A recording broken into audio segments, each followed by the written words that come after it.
Welcome back, detectives. Let's dive into another horrible case. The case of Maria Luisa Cedeno.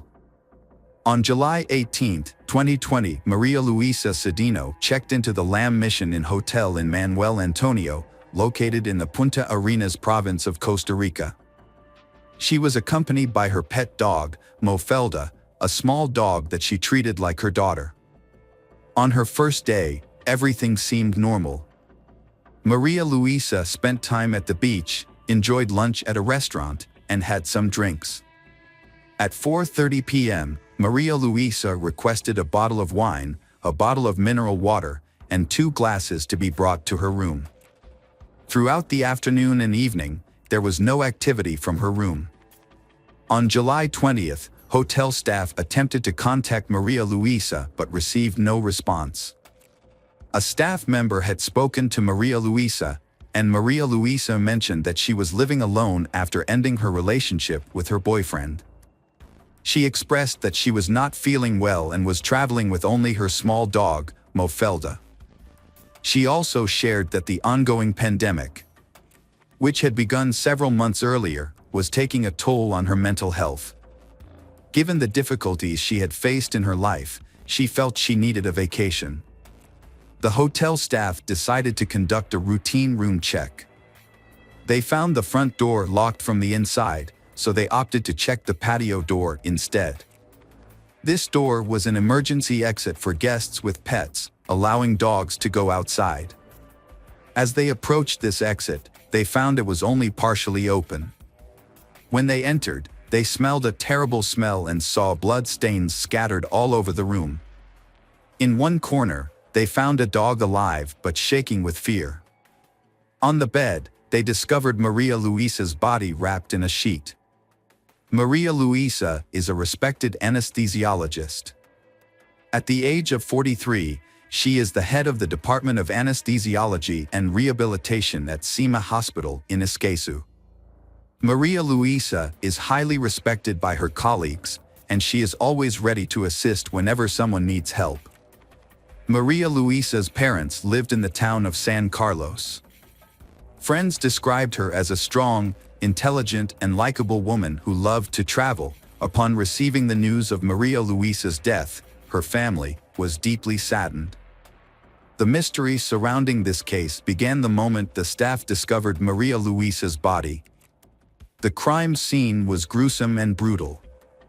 After discovering the body, the hotel staff contacted the police. Upon arriving and examining the scene, the police quickly determined that Maria Luisa had been murdered. Maria Luisa's body was severely damaged and tortured. Forensic experts then arrived to collect evidence, determine the cause of death, and analyze every detail to identify the perpetrator. A subsequent autopsy discovered multiple bite marks on the body and 2 broken fingernails, indicating that Maria Luisa had fought back. The autopsy also revealed that the killer had washed the body, suggesting that he had taken Maria Luisa to the bathroom after the murder. Police determined that Maria Luisa had been murdered in the bedroom, as evidenced by the large amount of blood found there. The perpetrator then took the body into the bathroom, washed it, dried it, wrapped it in a sheet, and placed it on the bed. The killer had washed the body, possibly to eliminate evidence and hide signs of the crime. However, this effort was largely ineffective because blood was found everywhere, on the floor, walls, curtains, and bed. This brutality suggested that the attack was exceptionally violent. Experts took photographs and gathered as much physical evidence as they could. The body was sent for an autopsy, and the police started questioning hotel staff and guests who might have witnessed or heard anything. At the scene, it appeared that Maria Luisa was screaming loudly and her dog was barking. However, no one reported hearing any screams throughout the night, despite the hotel being mostly empty due to the pandemic.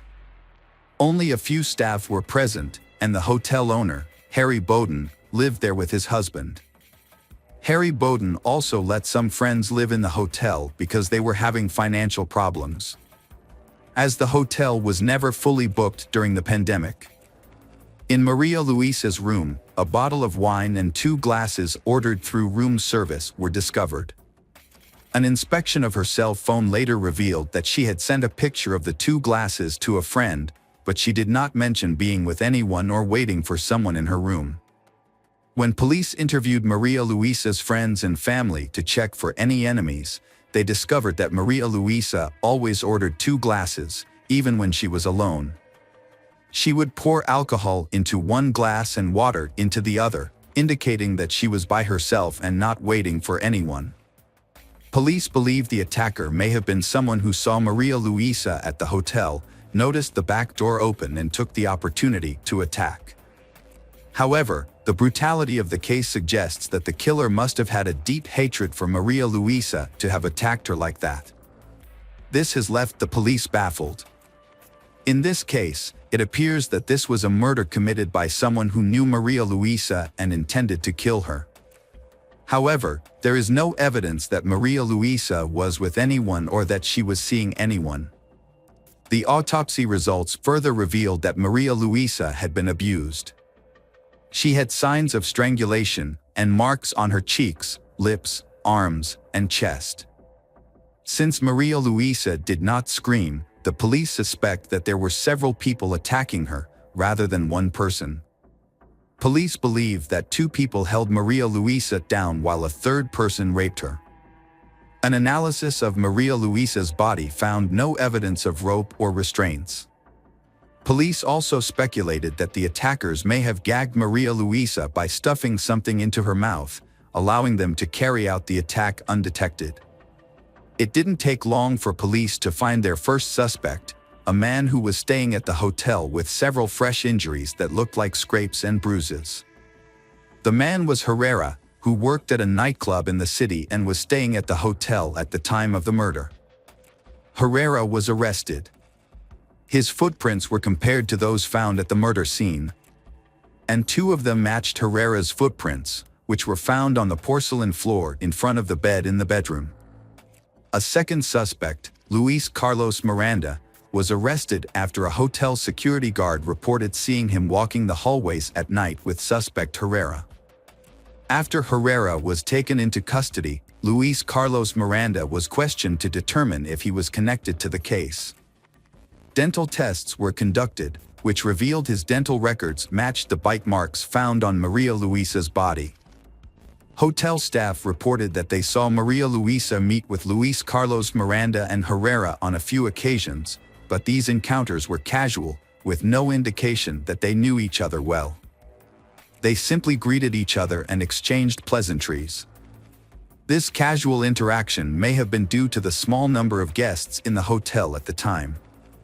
2 friends, Luis Carlos Miranda and Herrera, were staying at the hotel due to financial difficulties during the pandemic. The hotel owner, Harry Bowden, had allowed them to live on his property. When the police discovered matching footprints and bite marks that implicated Luis Carlos Miranda and Herrera, they brought Harry Bowden in for questioning. During questioning, Harry Bowden shared that he and his husband had dinner with Luis Carlos Miranda and Herrera on the night of July 19, 2020. After dinner, the 4 men went to a private pool area. Harry Bowden explained that in exchange for their stay at the hotel, Luis Carlos Miranda worked on the hotel's marketing website, while Herrera worked as a chef and bartender. Harry Bowden and the suspects Herrera and Miranda were acquaintances and became friends over time. About a year before the murder, they began living in the hotel and began spending more time together, eating out and socializing. Meeting up led to a friendship between the 4 men. However, during the investigation, in August 2020, Harry Bowden cooperated with the police and gave an interview, but he was later arrested. Because his dental records matched 2 bite marks on Maria Luisa's body, police continued to seize the phones of all the arrested suspects and found compromising text messages between Luis Carlos Miranda and Harry Bowden. These messages, sent a few days before the incident, had Miranda inviting hotel owner Harry Bowden to have an intimate relationship with a woman while Miranda was watching the woman. Textual evidence combined with physical evidence led police to arrest 3 suspects to build a case. Harry Bowden's husband was the only suspect not arrested due to lack of evidence, including no matching fingerprints, text messages, or bite marks on Maria Luisa's body. The prosecution charged Harry Bowden, Teodoro Herrera, and Luis Carlos Miranda with the murder of Maria Luisa Sedino. The defense team for the suspects argued that the bite mark evidence was inconclusive, suggesting none of them were involved. Before the trial, Harry Bowden's lawyer asked for house arrest, citing 2 reasons. First, the country's pandemic posed a danger to Harry Bowden, who is 69 years old. Second, he had just undergone knee surgery and had difficulty walking, often relying on a cane. As a result, the court approved the house arrest order, allowing Harry Bowden to return to the hotel.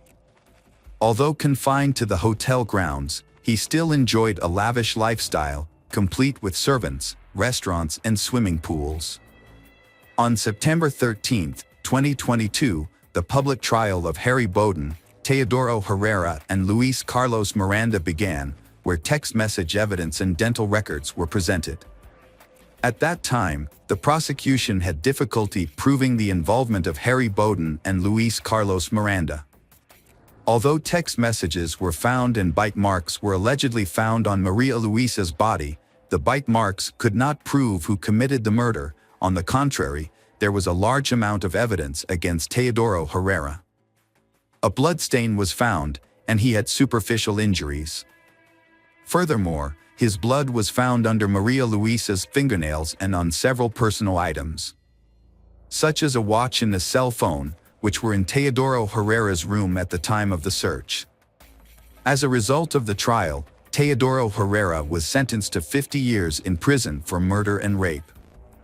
In contrast, Harry Bowden and Luis Carlos Miranda were declared innocent due to insufficient physical evidence linking them to the crimes. Although the case was resolved, Maria Luisa Sedino's family, satisfied with Teodoro Herrera's verdict, was not satisfied with the acquittal of Harry Bowden and Luis Carlos Miranda.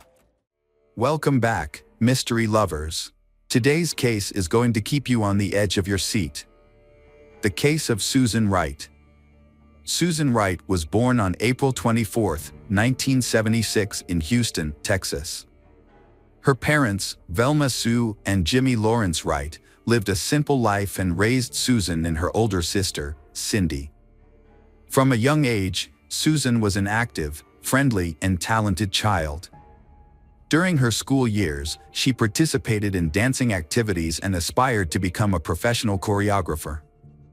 With her bright and attractive appearance, Susan had many fans.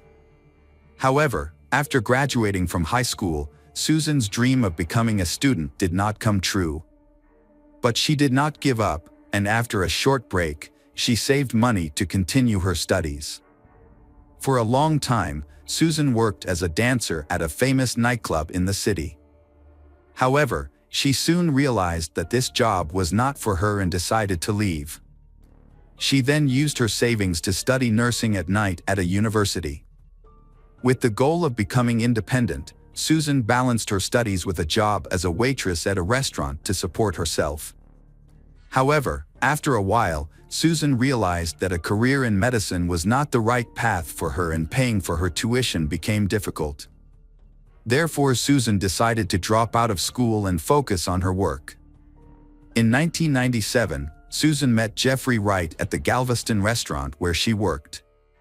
She was 21 years old at the time and Jeffrey went to the restaurant for a meal. From then on, their romantic relationship began. Jeffrey was immediately attracted to the blue-eyed blonde's beauty and bright smile. He left a generous tip and became a regular customer. Finally, he mustered up the courage to ask for Susan's phone number. Susan recalls that Jeffrey began calling her every day, sometimes multiple times a day. Jeffrey arranged romantic dates and small surprises like sending flowers and touching notes to Susan's workplace. In the evenings, Jeffrey would meet her and take her home. Although Jeffrey was 8 years older than her, the age gap did not bother them. Jeffrey was attentive, sweet, and caring, and quickly won Susan's heart. However, Jeffrey had some problems with alcohol and substance abuse.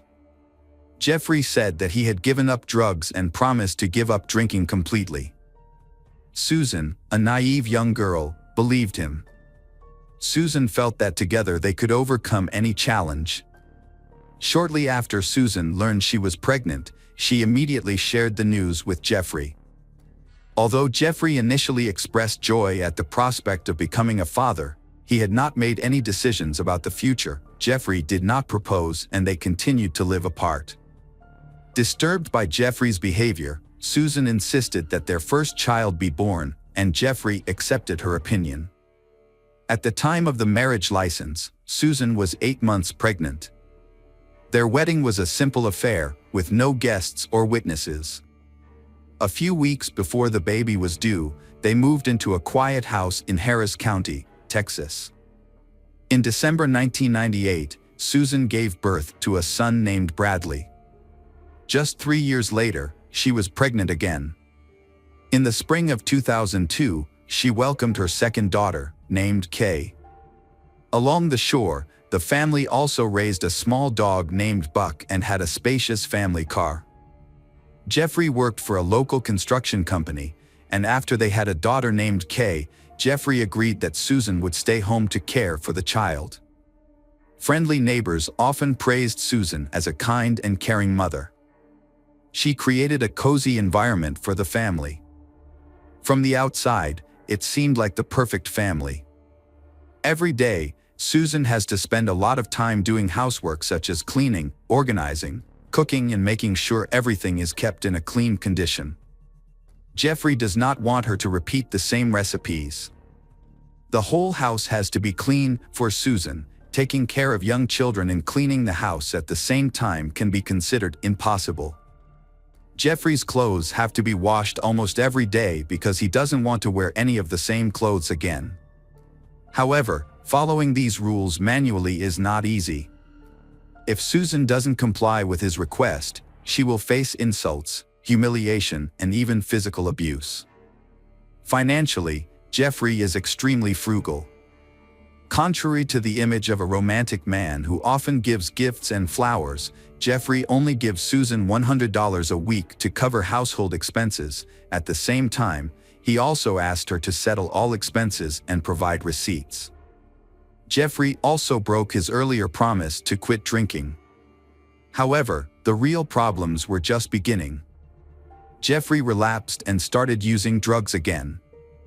Under the influence of these substances, Jeffrey would become aggressive and would hurt his wife and son. Whenever Susan asked Jeffrey to stop using drugs and go to rehab, Jeffrey responded with anger. Jeffrey saw no problem with his actions and believed that Susan knew about Jeffrey's drug and alcohol use before Susan married him, so she should accept it and live with it.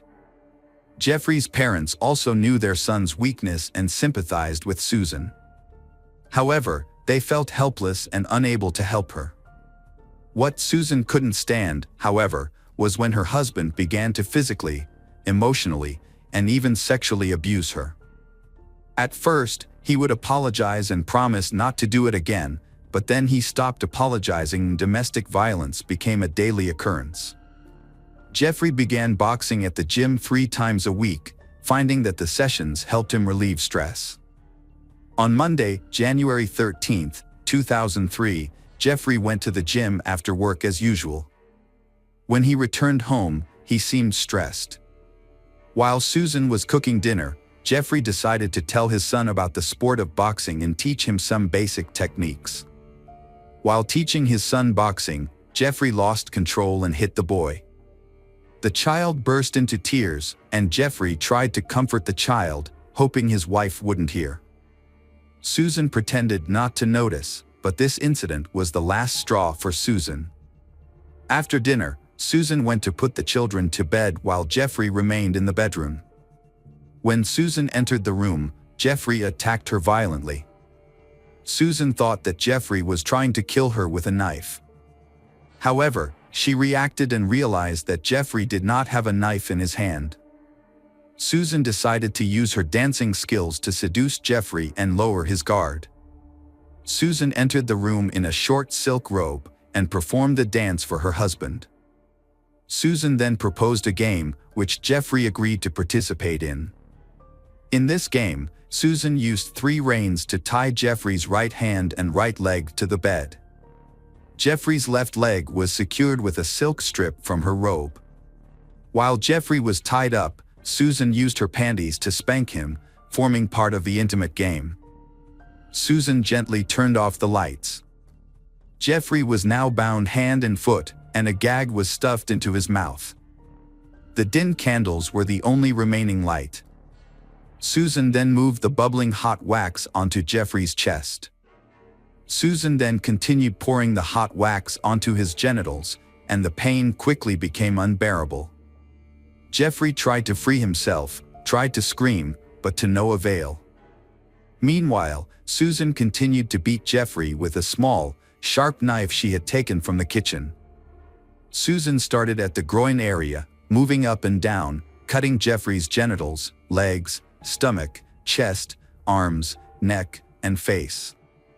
At first, Susan moved slowly, complaining loudly with each slash, recounting the insults, humiliations, and abuse she had endured.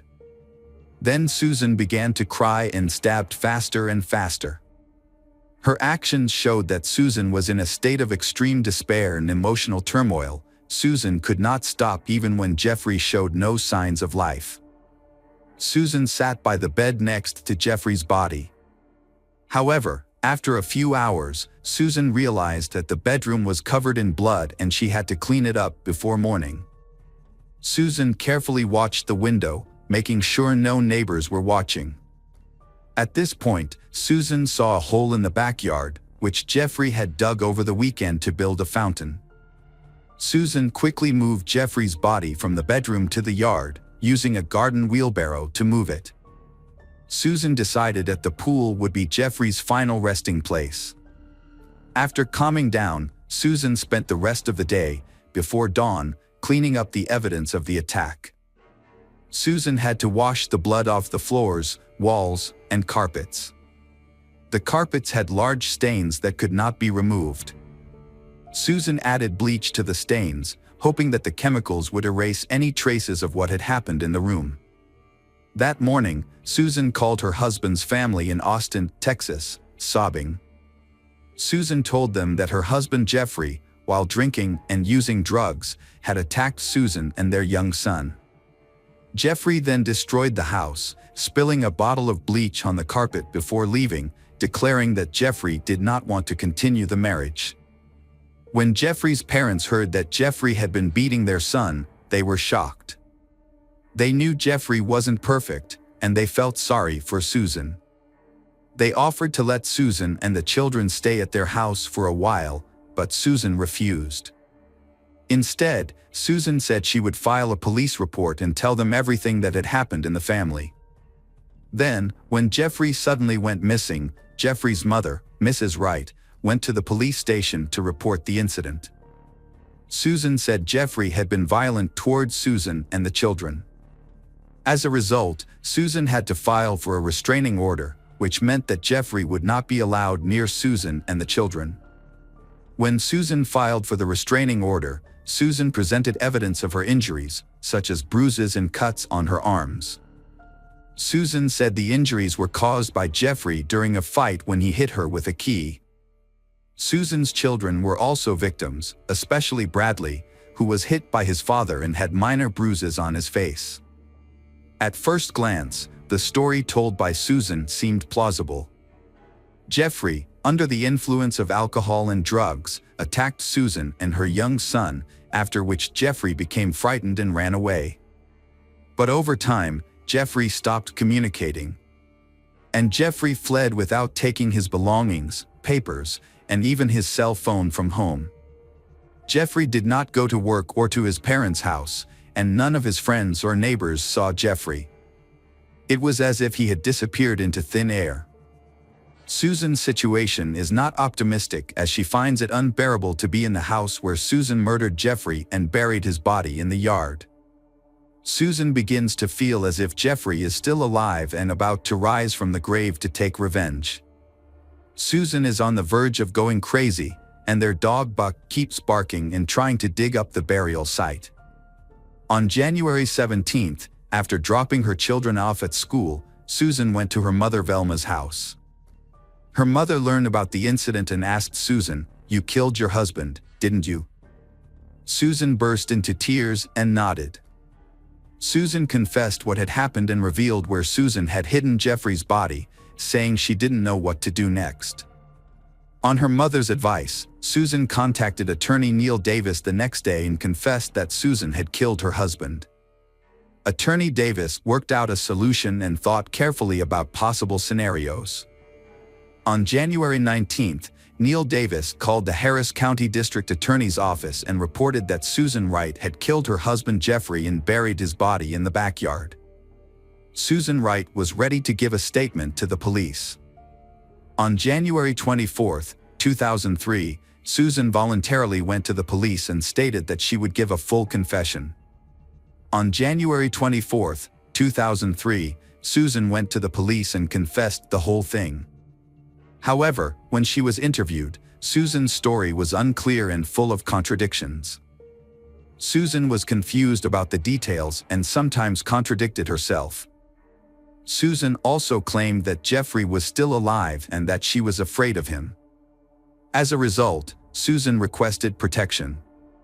As a result, Susan underwent a psychological evaluation and was diagnosed with schizophrenia and depression. However, Susan was still able to understand her actions. Following Susan's statement, the police arrived at the scene and removed Jeffrey's body from the makeshift grave in the backyard. The medical examiner was surprised to see numerous injuries on the body. The medical examiner's team counted a total of 193 stab wounds on the body. Specifically, there were 8 wounds in the groin area, about 30 wounds in the legs, 23 wounds in the shoulders and arms, 22 wounds in the abdomen, 46 wounds in the arms, 23 wounds in the neck, and 41 wounds in the face. However, only 1 wound to the head could be considered the direct cause of death. All other cuts were superficial and did not pose an immediate threat to life. This left Jeffrey with a long and painful death. Police saw deep marks on Jeffrey's wrists and ankles from the ropes and belt Susan used to restrain him. These injuries indicated that Jeffrey had tried to free himself but was unsuccessful. Additionally, traces of candle wax were found on Jeffrey's gun and groin area. Susan claimed that it was an accident as her husband accidentally turned a burning candle on himself, but police believe the hot wax was more likely a form of torture inflicted on Jeffrey to cause pain. Susan's underwear was still in Jeffrey's mouth, acting as a gag to prevent Jeffrey from screaming or calling for help. Toxicology reports revealed traces of alcohol and several controlled substances in Jeffrey's system, suggesting that Jeffrey may have acted aggressively under the influence of these substances. The bedroom where the massacre took place appeared normal, except for a large bleach stain on the carpet, suggesting that Susan had spent a lot of time cleaning and hiding the evidence. When experts used chemicals and special equipment to detect the blood traces that had been cleaned up, a completely different view of the project emerged. Blood was found everywhere, including on the ceiling and the red blood cell cushion. The trial began in late February 2004. By that time, Susan had been in custody for a year and her children were in the care of her parents and sister Cindy. Susan's attorney had prepared extensively for the trial and worked extensively with Susan. When questioned, Susan recounted the sad story of that terrible night and the events leading up to it. Susan said she had endured years of abuse and resistance. However, when Jeffrey began abusing the children, Susan could not take it anymore. Susan recounted that fateful evening, Jeffrey came home from the gym in a state of agitation. Jeffrey then began teaching their 5-year-old son punching and fighting techniques. When the son became scared and refused, Jeffrey punched him in the face. Susan then put the child to bed and decided to talk to Jeffrey about seeking help at a clinic for alcohol and drug abuse. However, Jeffrey became angry and decided to leave, taking the keys with him. While Susan tried to stop Jeffrey, a fight broke out between the two, leaving Susan with injuries to her palm and wrist. During the attack, Jeffrey attacked her, causing her to fall to the floor and briefly lose consciousness. When Susan regained consciousness, she found Jeffrey holding a knife in his hand. Susan could not explain how the knife ended up in her hand afterward. Susan's attorney argued that Susan's mental instability was the cause of her actions, causing Susan to lose control of her attacks until she had inflicted multiple injuries on Jeffrey. Susan said she tied the rope and belt around Jeffrey's hands after inflicting multiple injuries, then used a wheelbarrow to carry Jeffrey out into the yard. As for the scraps found, Susan claimed they came from a candle that Susan had left on her bedside table that night when she had left the nightlight on. Susan could not explain why her underwear appeared in Jeffrey's mouth. The prosecution's argument and conclusion were more convincing and reasonable. Experts demonstrated that the deep wounds and abrasions on Jeffrey's wrists and ankles were inflicted while he was still alive, indicating that the binding was part of an intimate game that Susan used to lure Jeffrey into a trap. Therefore, it was reasonable that Susan's underwear had replaced the gag in Jeffrey's mouth. Furthermore, all of the wounds were inflicted at a certain angle, as if Susan were on top of Jeffrey's body, sitting on him, rather than in the midst of a struggle, which would have resulted in a different type of injury. All of the cuts were made from the front while Jeffrey was lying on his back and firmly immobilized. The question remains whether Susan planned Jeffrey's death. The prosecution claims that Susan planned the whole thing in hopes of receiving a large insurance payout. The case was widely publicized as Susan was dubbed the Blue-Eyed Butcher or the Blonde Meat Grinder by the press. Jeffrey's relatives demanded the harshest punishment for Susan. At first, people asked for a life sentence for Susan. However, in March 2004, Susan was convicted and sentenced to 25 years in prison. Susan did not think about the judge's decision and was completely emotionless. A year later, Susan's attorneys attempted to appeal the conviction, but it was denied. With new developments and a reduced sentence in 2008, Susan and her defense team filed another appeal. This time, a new witness testimony significantly affected the outcome of the case. Misty McKell, wife of former NFL champion Steve McKell, had a close relationship with Jeffrey Wright in the mid-1990s and was even engaged to Jeffrey for a year. However, Misty McKell shared horrific experiences of being physically and mentally abused by Jeffrey, causing her to abandon plans for marriage and end the relationship permanently. After considering Misty McKell's testimony, Susan's sentence was reduced to 20 years. In 2014, when she was 38 years old, Susan was eligible for parole once but was denied. Susan was also denied a second time in July 2017. Finally, after 16 years in prison, Susan was released in the winter of 2020 when she was 44 years old. Susan Wright's case was widely covered in the media and aired on the U.S. national television network Court TV. The story was later made into several popular television documentaries, including 48 Hours Mystery and The Secret Lives of Stepford Wives.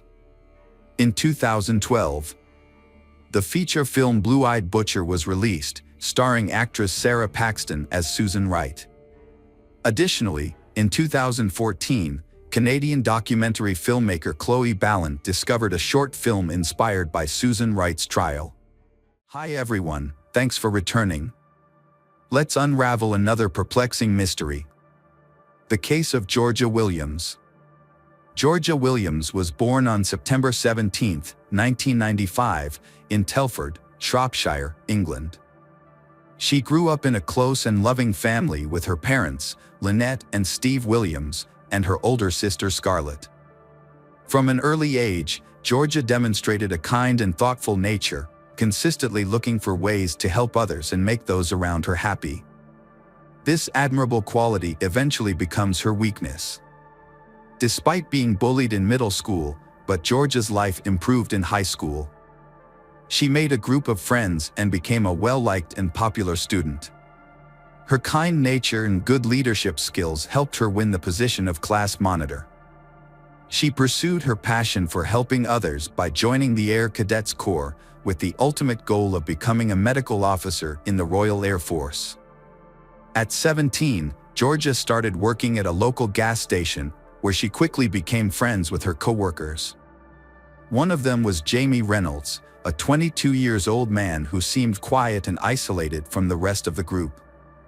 Georgia, being a kind and caring person, reached out to Jamie in friendship, wanting to help him feel less alone. Thanks to her efforts, Jamie started to fit in at work, participating in group activities and making friends with his coworkers. As time went on, Jamie developed strong feelings for Georgia, seeing her as the only person who had shown him kindness and believed in him. Feeling hopeful, Jamie started to think that maybe Georgia felt the same way about him. Emboldened by his newfound confidence, he mustered the nerve to express his true feelings to Georgia and inquired if she would be open of a romantic relationship. However, Georgia, being considerate of Jamie's feelings, let him down gently. She explained that she didn't want to ruin their friendship by getting romantically involved. Jamie seems to respect Georgia's choice and tries to maintain their friendship. However, he is actually harboring an increasingly unhealthy obsession with her. One day, while they were working together at the gas station, Jamie opened up to Georgia about his unhappiness with his life.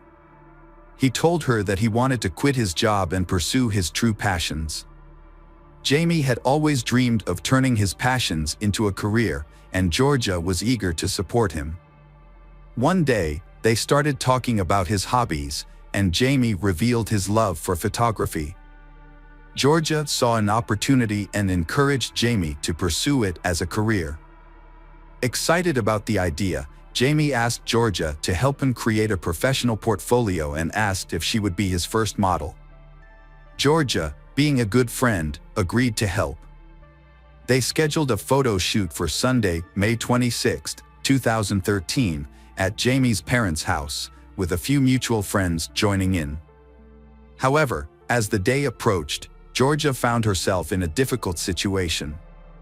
Her family was hosting a barbecue, and her grandparents, whom she hadn't seen in a long time, would be attending.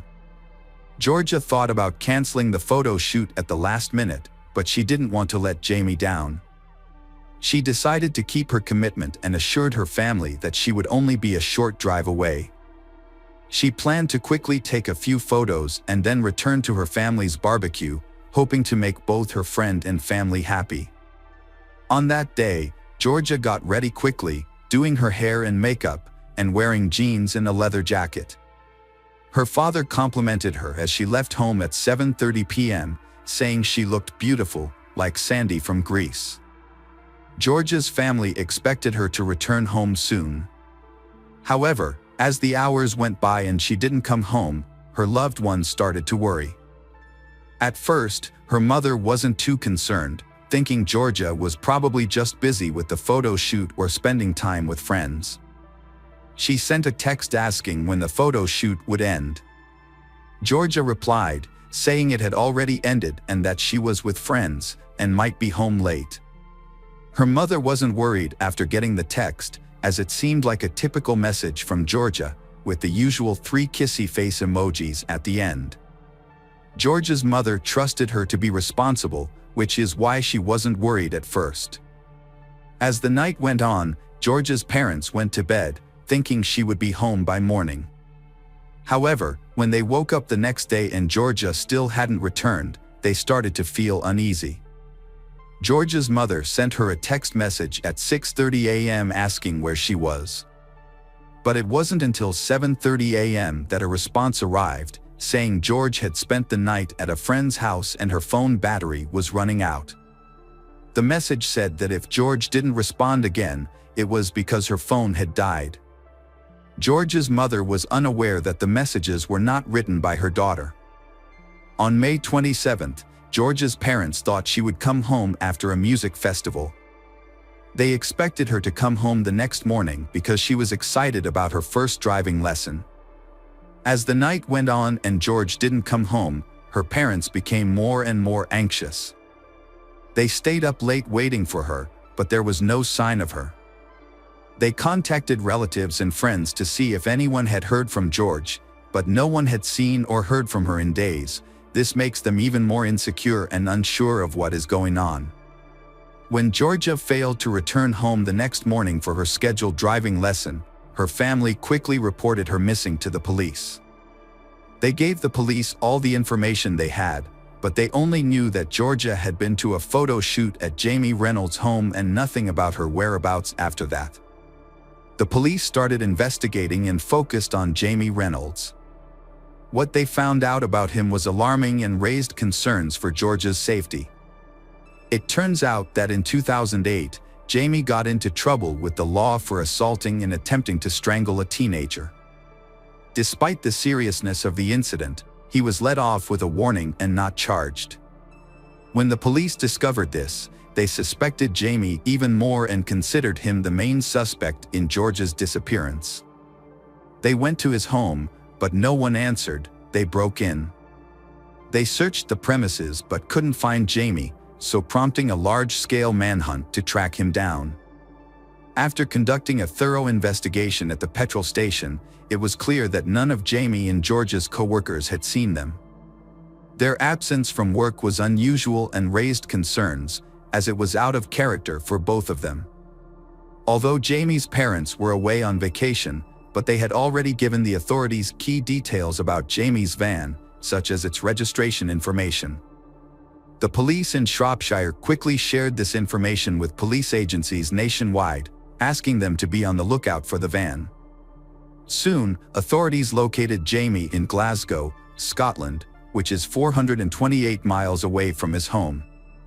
His abrupt departure from the country, which came without warning, raised concerns and hinted at a potential problem. On May 30th, police in Glasgow arrested Jamie Reynolds at a local hotel due to suspicions of kidnapping Georgia. They immediately questioned him about Georgia's location, but Jamie claimed he didn't know where she was and provided no useful information to the investigators. He was then taken to Shropshire for more questioning. Meanwhile, Georgia's family and friends waited nervously for news, but what they heard about the investigation was deeply upsetting.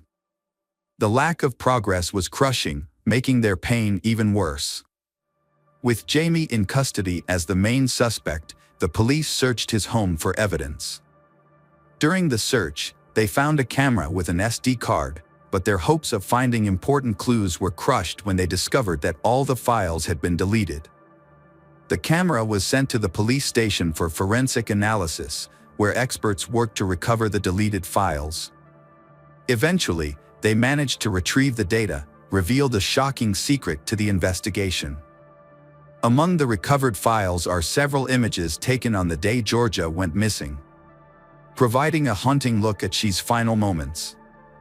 The initial photos showed Georgia in normal poses at the start of the photo shoot, confirming she was at Jamie's residence that day. Although she appeared content and cooperative, it was clear Georgia had no idea about Jamie's sinister intentions. Sadly, she unintentionally entered a hazardous situation without realizing the risks, which ultimately led to her tragic death. As authorities went through the images, the tone became increasingly dark and unsettling. Subsequent photos reveal a series of harrowing incidents, depicting a distressed Georgia stripped of her clothes, standing weakly on a red recycling bin. Her hands appear to be tied behind her back with a rope hanging ominously above her.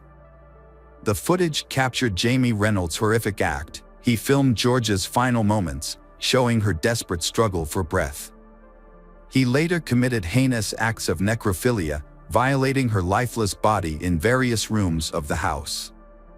Jamie's parents' bed was where he further compounded the horror. He took hundreds of additional photos showing Georgia in degrading positions, documenting his depravity.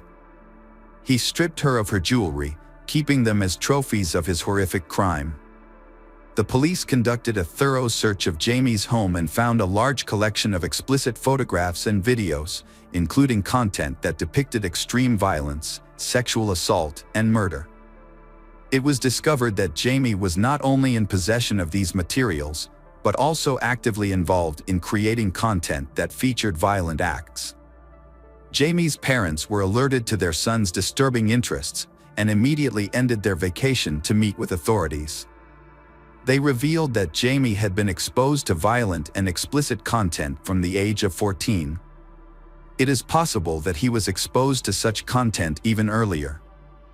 Although his parents tried to intervene by blocking access to certain websites, Jamie found a way to circumvent their efforts. At the age of 14, he contacted the internet provider and set up his own private Wi-Fi connection, which allowed him to continue accessing the blocked websites without his parents' knowledge. When Jamie's parents first found out he was watching these videos, they became worried and contacted the police and Child Protective Services. However, the authorities said they couldn't take any action because watching such content wasn't against the law. As the police looked into the matter further, they found a set of notebooks containing 40 separate stories written by Jamie. These stories were centered around harming, sexually assaulting, and murdering women. Additionally, investigators discovered that Jamie had searched social media platforms, printed and marked images of young girls with nooses around their necks. One of the stories, titled "Georgia Williams Surprised," has a very similar plot to the incidents that led to Georgia's death. Authorities believe this narrative may have been a pre-planned scenario, intended to be carried out from the start. Jamie began writing this narrative in January and finished it just 3 weeks before the murder. Despite being questioned, Jamie refused to reveal the location of Georgia's body, insisting he was innocent.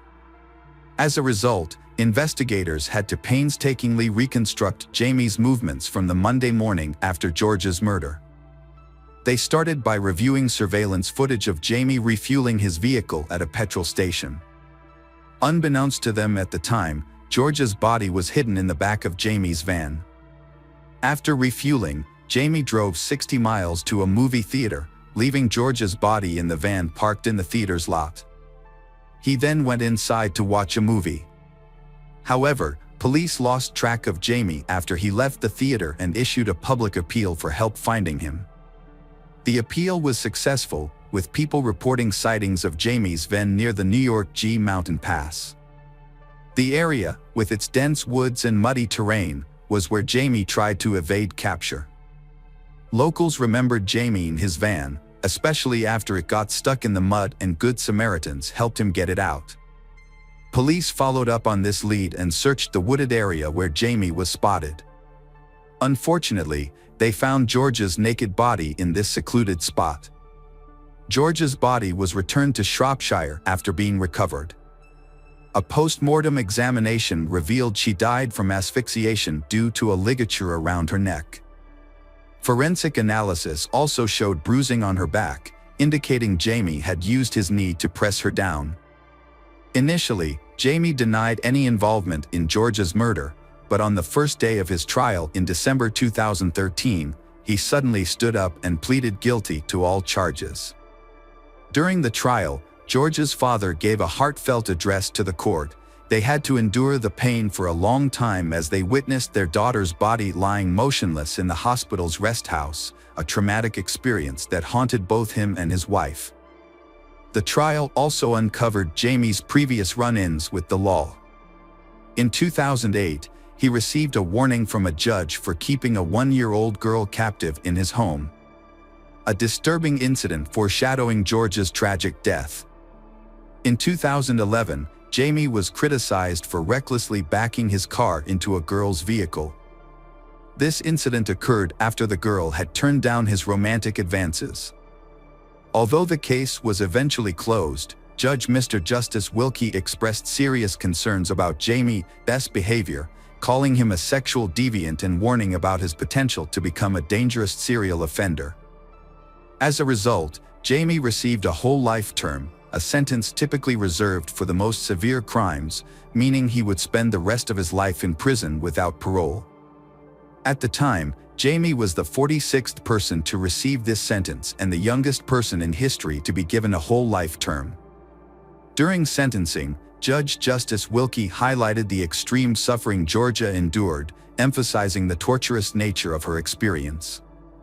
Jamie's obsession with violent and sadistic pornography had led to a horrific display of control over his victim, ultimately resulting in her tragic death. Jamie Reynolds hung his head in shame as Georgia's parents and sister listened to the disturbing details of her death and the abuse she suffered at his hands. The courtroom was extremely tense as the jury saw gruesome images of Georgia's final moments, causing her family to leave in distress. In 2014, Jamie tried to appeal his life sentence but was unsuccessful. A review of the case the following year criticized police officers, children's services, and mental health professionals for their handling of Jamie before Georgia's murder. The review found that these agencies failed to work together properly, despite Jamie having come to the attention of law enforcement 5 years earlier for attempting to strangle another girl. Georgia's parents were deeply saddened by the report, regretting the missed chances to intervene and prevent their daughter's death. They stated that they cried when they read about the agency's failures, as it was clear that Jamie was likely to commit murder. They believed that Georgia's death could have been prevented. Outside the courtroom, Georgia's father shared the family's overwhelming sadness, stating that no sentence could ever satisfy them because it wouldn't bring Georgia back to life. He emphasized that their loss was irreparable and that Jamie, despite his lengthy prison sentence, still had the one thing he took from their daughter, life. He noted that what to cause them grief is that Jamie, even while serving a life sentence, still gets to live. Jamie Reynolds remains in prison to this day. Georgia's mother, Lynette, later wrote a book titled Our Georgia, in which she shared the family's traumatic experiences. The book highlights the failures of the legal system that allowed Jamie, a violent film enthusiast, to remain at large and eventually commit murder. This book is a heartfelt tribute to Georgia and provides an insight into the devastating aftermath of her tragic passing. Georgia's death caused immense pain to those who loved her, leaving a huge gap that can never be filled. Hello again, true crime fans. We've got another mysterious case to explore. The case of the Ewell family. Dale Ewell was born in Ohio during the Great Depression. This challenging time in him the value of hard work and the importance of money, as he learned to appreciate every dollar he made. His family struggled financially, which likely motivated him to become determined and ambitious. Dale married Glee Michelle, a multi-talented woman, who worked as an elementary school teacher, a translator for the CIA, and served on a commission at the State Bar of California.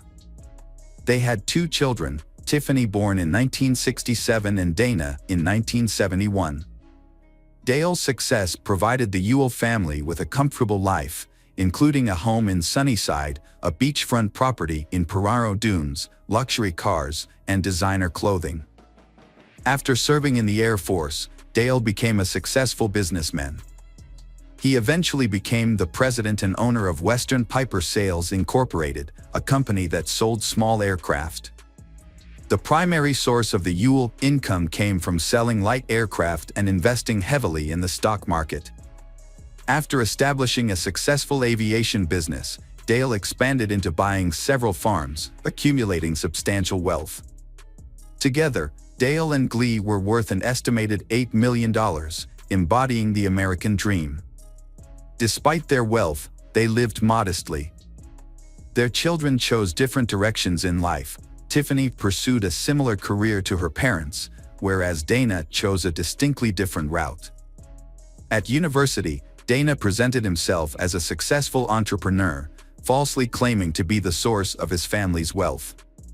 This fabricated story gained attention from a local newspaper and was even included in his school yearbook. In 1990, while attending Santa Clara University, Dana was fixated on wealth and luxury.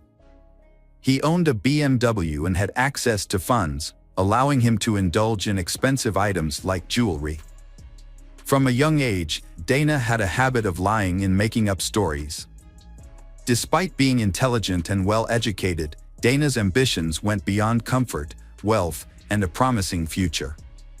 He had the same ambitions as his father, but he didn't have the drive to achieve them in a proper and lawful way. Dana began fabricating elaborate and false stories about his accomplishments and importance while he was a student at the University of Santa Clara. He lied to both faculty and peers, claiming he was the head of a multi-million-dollar company. His false narrative included starting as a stockbroker at 18, moving to aircraft sales, and eventually becoming president of his own aircraft manufacturing company. The tension between Dana and his father, Dale, was largely unknown to others. Dana's tall tales may have caused his father embarrassment and contributed to their conflicts. Despite Dale's humble beginnings and generous support for his children, Dana seemed to have an excessive sense of entitlement. Dana Ewell presented himself as excessively self-centered and arrogant, prioritizing his wealth and social standing above all else. On Easter Sunday, April 19, 1992, the weather in Sunnyside, California was mild with partial sunshine, resulting in a pleasant afternoon. Dale, 59, spent the Easter weekend at his beach house with his 57-year-old wife, Glee, and their 24-year-old daughter, Tiffany.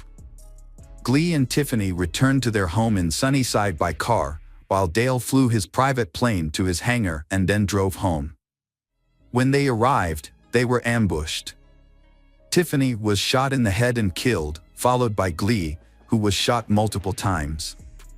The killers stayed in the house, waiting for Dale to arrive. 30 minutes later, Dale arrived home and was also fatally shot as he entered the house from the garage.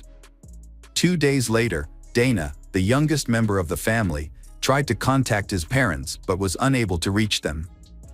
Dana had spent the Easter weekend in San Francisco with his girlfriend and her father, an FBI agent. On April 21, 1992, the family's housekeeper, Juanita, arrived at the house for work and found Tiffany's body lying in a pool of blood in the kitchen. Juanita was distraught and sought help from a neighbor, who called the police. Meanwhile, Dana was still in Monterey, California. At the time of the murders, Dana was contacted by the authorities.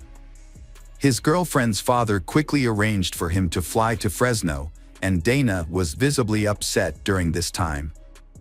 The police then started a thorough investigation, spending many days collecting evidence and interviewing witnesses.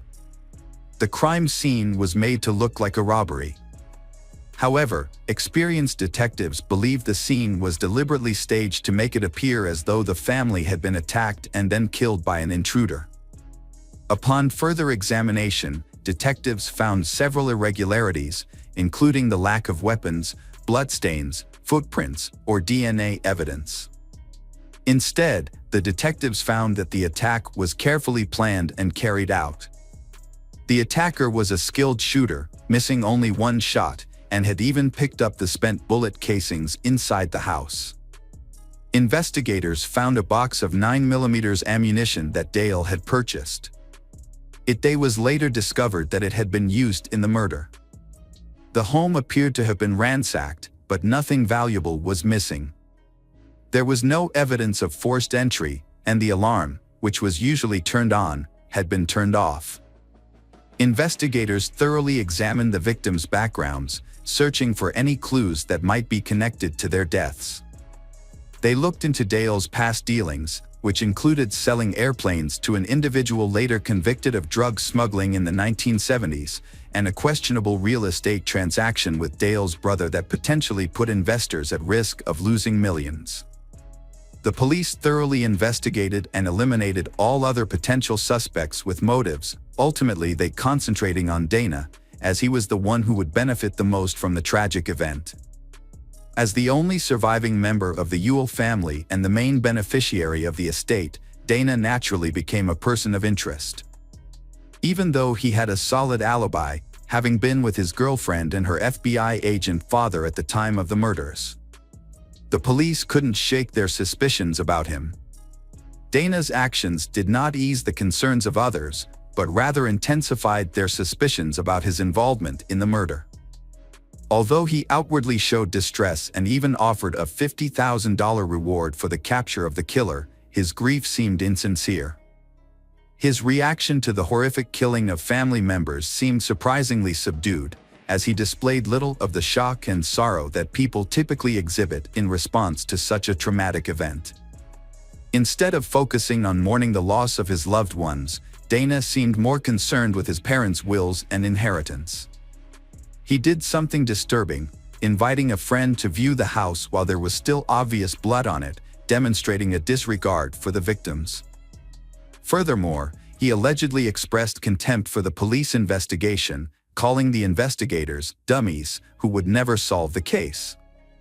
Dana eluded authorities for 3 years, during which time they thoroughly investigated every lead to help solve the case. The situation worsened after Dale's brothers reported Dana to the authorities, claiming he had done something wrong. According to them, Dana became furious when he heard the will being read, as he learned that he wouldn't have full access to the $8 million estate until he was in his 30s. Dana reportedly slammed his hands on the table and screamed, asking why his father could do this to him. The trust stipulated that his parents would cover his expenses until he was 25, then he would receive investment dividends until he was 30. At 30, he would have access to half of the estate, with the remaining half available at 35. Before the funeral, the Ewell brothers act to prevent Dana from reclaiming what he believes is his. However, Dana managed to obtain around $300,000 from an insurance policy. Dana's uncles actively prevented him from inheriting his father's assets, causing him significant frustration. Despite the growing scrutiny from investigators and accusations from his own family members that he was involved in the murder to gain control of the family estate, Dana showed no signs of worry. He continued to live a lavish lifestyle, showering his girlfriend Monica with expensive gifts and even helping with her education costs. However, it was unclear where his money was coming from. Investigators suspected that money was a key factor in the murders and dug deeper. They discovered that Dana had been stealing money from various sources, including his grandmother's trust account, which had held $400,000. By the time detectives stepped in, the grandmother was left with only $22,000 to cover her care at a nursing home. The discovery that Dana had been exploiting his grandmother for personal gain further strengthened the police's suspicions about his character. However, authorities still need concrete evidence to prove Dana's involvement in the murder. Joel, one of Dana's college acquaintances, was particularly drawn to Dana's stories of a wealthy, successful lifestyle. Joel found Dana's apparent ability to effortlessly attract beautiful women especially intriguing. People around were surprised by their friendship, as they seemed to have little in common. Dana was driven by a desire for higher social status, while Joel's interests lay in video games, firearms, and explosives. Despite their differences, Joel's friendship with Dana gave him the opportunity to attend fancy parties and meet attractive women. Shortly after the Ewell family murders, Joel dropped out of school and soon became Dana's roommate in the Ewell family's former home. This marked a significant development in the investigation. Both Dana and Joel started making unusual purchases, such as helicopter flying lessons, despite Joel having no apparent source of income. As a result, investigators began surveilling both, monitoring their communications through pagers and payphones. Authorities cloned Dana's pager and tapped his landline in May 1993. An officer overheard Joel discussing the investigation on a payphone, saying, "They don't have evidence, they'll try to catch you in a lie." Meanwhile, Dana continued spending lavishly, buying a new car for his girlfriend and paying her law school tuition. After using up the insurance payout, he took $400,000 from his grandmother's account, leaving her with only $22,000 for her nursing home expenses. In 1994, investigators shifted their focus to forensic analysis, which revealed that the murder weapon was a rare 9mm assault rifle made in Colorado. Records from the company showed that a rifle had been bought by Innes Jack Pond just before April 1992. Notably, Jack was a high school friend of Joel. When questioned, Jack first denied buying the rifle, then claimed he bought it as a birthday present for himself, and said the gun was later stolen. The evidence against Dana and Joel continued to mount. At one point, detectives visited Dana at his university dorm and told him they believed Joel was responsible for killing his family. Dana stayed silent, visibly pale. After the detectives departed, Dana and his girlfriend, Monica, promptly contacted Joel's brother, Radovic, but they did not realize that they were being followed by the police. On March 2, 1995, police arrested Dana, Joel, and Peter, Joel's brother, and Jack Pond. Peter had made a deal with the authorities, agreeing to testify against his younger brother and Dana in exchange for immunity. Peter confessed to the police that he had made a homemade silencer and attached it to the murder weapon. He also admitted to getting rid of the gun barrel, Joel's tennis shoes, and some gun magazines. Peter said he did these things with the help of Jack Pond. When Jack was arrested, he gave a different account of the gun. He said he bought the gun for Joel but didn't know it was going to be used for the murders. Jack also confirmed that he and Peter had disposed of evidence together. Jack received immunity in exchange for his testimony, just like Peter. As a result of statements made by Peter and Jack, the barrel of the murder weapon was found buried in a field in Rica. Unlike Peter and Jack, Dana and Joel were not offered plea deals. They were charged with 3 counts of first-degree murder with special circumstances, which made them eligible for the death penalty. The trial began in late 1997.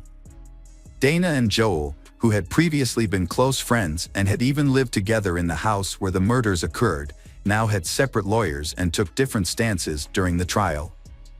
Prosecutors argued that Dana's motive for the murders was greed, claiming he had promised Joel a share of the inheritance. Dana's lawyer argued that he was innocent, suggesting that Joel and Jack had planned and carried out the murders.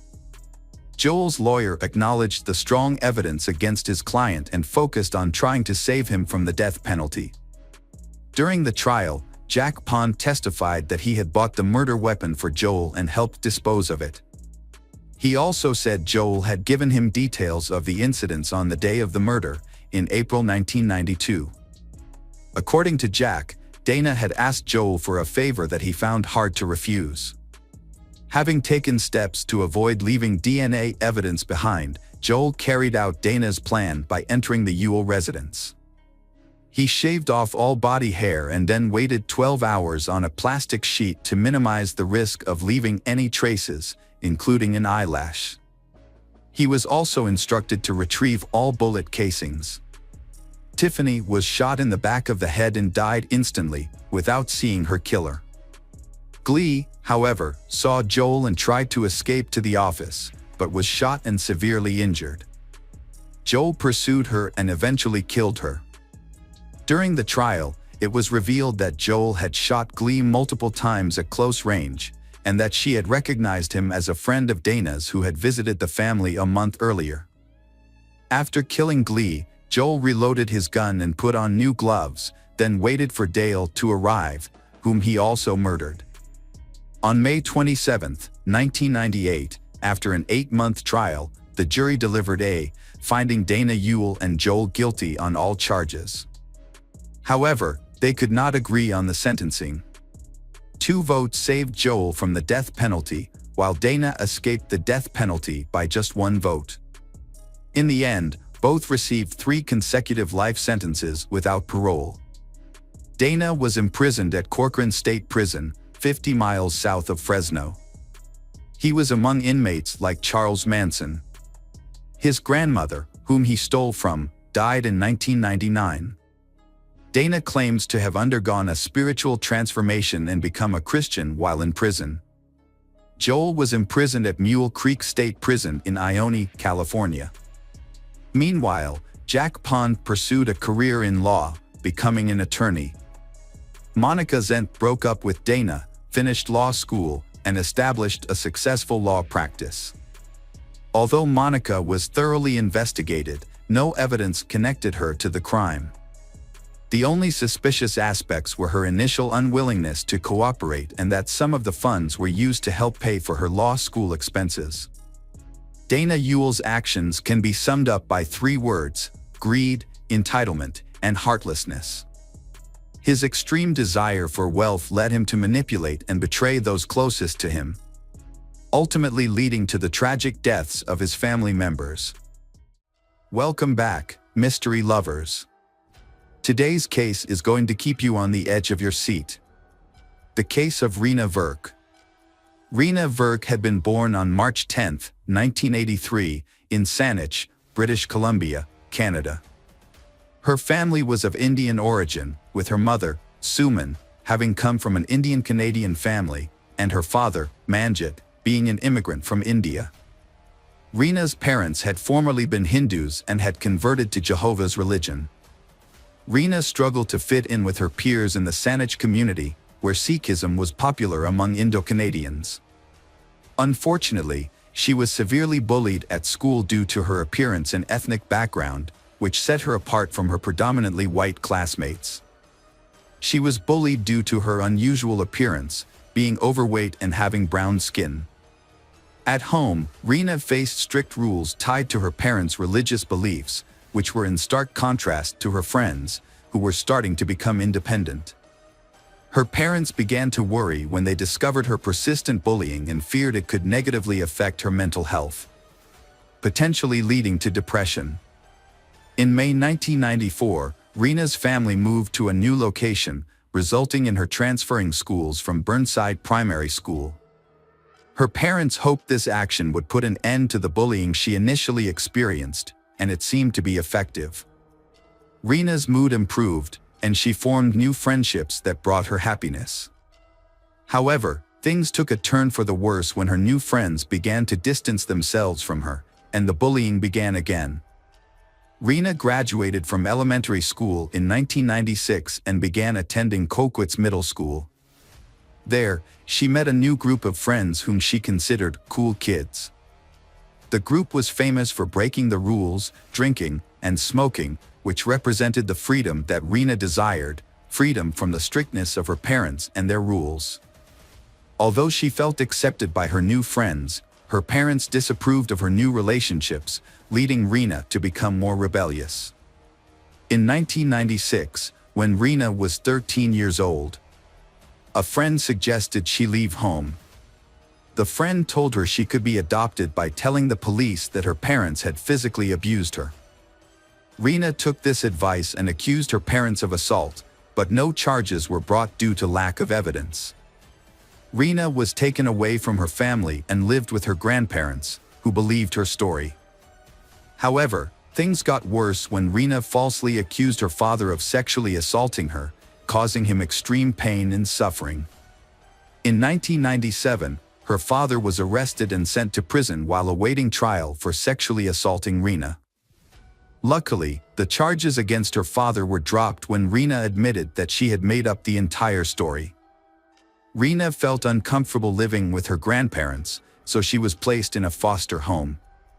There, she made friends and began imitating the behavior of those around her, including talking about gangs and even falsely claiming to be a member of one.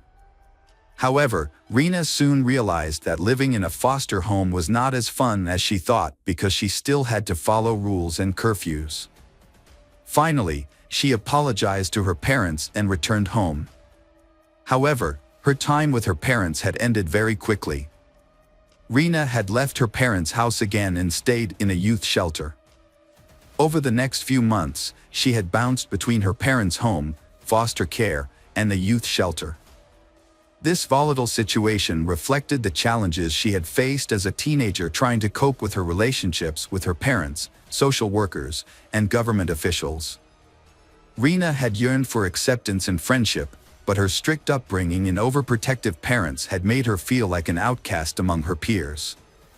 She had desperately wanted to fit in and had tried her best to gain their approval. Middle school had been the most confusing and emotionally challenging time of her life. Rena had sought recognition from those who had previously rejected her. Until she had received an invitation to a party on November 14, 1997, she had been delighted at the opportunity to interact with the popular kids. Rena's life had taken a turn during an overnight gathering with celebrities, which had initially taken place behind a school in Saanich. However, due to police intervention, the group had moved to Craigflower Bridge. The gathering had not gone as Rena had planned. At 10:40 p.m., just 20 minutes before curfew, Rena had called her parents to say she was coming home. Unfortunately, this would be the last time Rena's parents would hear from her. At Craigflower Bridge, a group of teenagers had drunk alcohol and smoked marijuana. Later, another group of girls from the Shoreline 6 gang had targeted Rena without warning.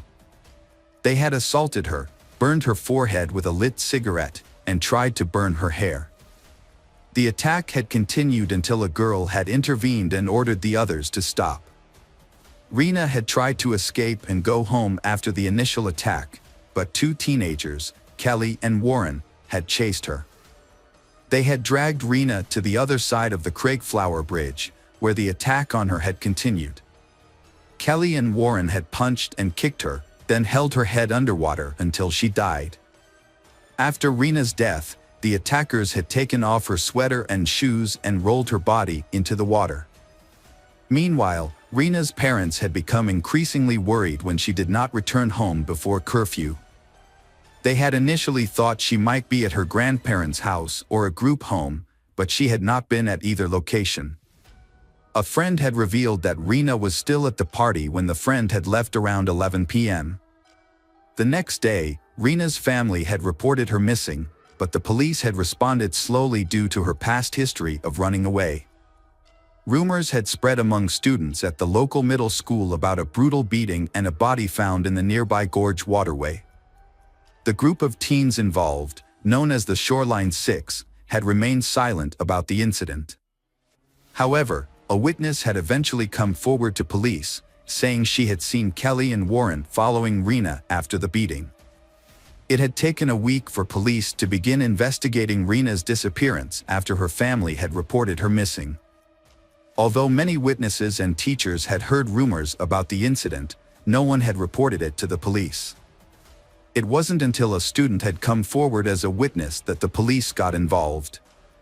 On November 21, 1997, Warren and Kelly had been arrested and charged with murder and aggravated assault. The members of the Shoreline 6 had initially remained anonymous due to protection under Canada's Young Offenders Act, and they had faced serious assault charges. A police helicopter had been dispatched to the Craigflower Bridge area on November 22, but no evidence had been discovered until a thorough search had been conducted on the ground. This search had eventually discovered a body hidden in the weeds, later confirmed to be the missing person, Rena Verk. The forensic pathologist had concluded that Rena's death was due to drowning. However, an autopsy had shown that she had also suffered severe head injuries, which could have led to death. Rena had been only 14 years old when she had passed away. The 6 girls involved in the attack on Rena had initially been charged at the youth court in February 1998. To protect their identities, their names were not being made public. 3 of the girls had pleaded guilty to assault causing bodily harm, while the remaining 3 had been found guilty of the same offense after a trial. They had received sentences ranging from 60 days of conditional release to 1 year in prison. Rena's murder had led to the prosecution of 2 individuals, Kelly and Warren, who had been charged with her murder. Due to the severity of the crime, they had been tried in adult court despite being underage. Warren Glowatsky had had a difficult childhood. His mother had been absent for much of his life due to her struggles with alcoholism. At the time of Rena's murder, he had been living with a friend after his father had moved to California without him. Warren's trial had begun in April 1999, and he had been convicted of second-degree murder in June of the same year. As a result, he had received a life sentence. Warren had been eligible for parole after serving 7 years in prison because he had been a juvenile when the crime had occurred. During his time in prison, Warren had done things that could have had a positive impact on his decision to be paroled. This process had included measures such as meeting with Rena's family. In July 2006, Warren had been paroled from prison unescorted, and he had been finally fully released in June 2010. Rena's family had not opposed Warren's request for parole because they had believed he had shown genuine remorse for his actions. In contrast, Kelly Ard had come from a more stable family, one that had always supported her throughout the trial. She had been 15 years old when Rena had been murdered. Although her lawyer had requested that her case be heard in youth court, the Supreme Court of Canada had denied the request due to the violent nature of the crime and Kelly's apparent lack of remorse. Kelly had initially been convicted of second-degree murder in March 2000, but her conviction had been overturned in January 2003 due to an unfair trial. Pending appeal, Kelly had been released on bail after serving 18 months of her life sentence. However, during this time, she had been charged with assault causing bodily harm for attacking a 58-year-old woman in a Vancouver park. As a result, her bail had been revoked and she had been sent back to prison. In March 2004, Kelly had faced a new trial. Witnesses had testified that she had bragged about being responsible for Rena's death. Warren had claimed that he had seen Kelly drown Rena, but Kelly's lawyer had questioned Warren's credibility, pointing out inconsistencies in his initial statements to police and during the trial. Kelly Ard had testified during the trial that she had assaulted Rena to protect her friends because she had believed Rena would harm them. However, she had denied responsibility for Rena's death and instead had pointed to Warren and 2 other girls as the culprits. Despite the evidence, Kelly had shown no remorse and had offered no clear motive for the planned attack. When asked about her future, Kelly had appeared resigned, admitting that her life had been ruined and that she would likely be convicted. The jury had deliberated for 5 days before deadlocking, leading to a mistrial in July 2004. In February 2005, Kelly's second trial had taken place, with Warren again testifying as a key witness. He had repeated his earlier testimony, saying that he and Kelly had assaulted Rena, leaving her dead in the water. As a result, Kelly had been convicted of second-degree murder on April 12, 2005, and had received a sentence of life in prison without the possibility of parole for 7 years. However, the British Columbia Court of Appeal had later overturned Kelly's conviction in September 2008. The court had ordered a retrial, citing the incorrect jury conviction in the previous trial. The decision had led to a 4th trial, allowing Kelly's case to be reconsidered in court. The Supreme Court of Canada had upheld Kelly's conviction for second-degree murder in June 2009, ending lengthy court proceedings. Years later, in 2017, Kelly was granted day parole, and in 2019, she received additional privileges, including overnight leave and extended day parole. The Parole Board of Canada's decision to continue her parole in July 2020 had attracted significant media attention. Kelly, who had initially received a life sentence, rebuilt her life on parole. She changed her name to Carrie Sim, got married, and had 2 children. She complied with the conditions of her parole, which included abstaining from the use of stimulants and avoiding contact with Rena's family. Despite the passage of time, the motives behind the teen's decision to attack and ultimately kill Rena remained unclear. One reason might have been revenge, as Rena had previously lived with the 2 girls involved in the assault. They had accused her of stealing phone books and spreading false rumors. Another girl claimed to have had a grudge against Rena for allegedly stealing her boyfriend in 2000. Rena's parents had sued the teens involved in her death, as had the British Columbia government and other parties.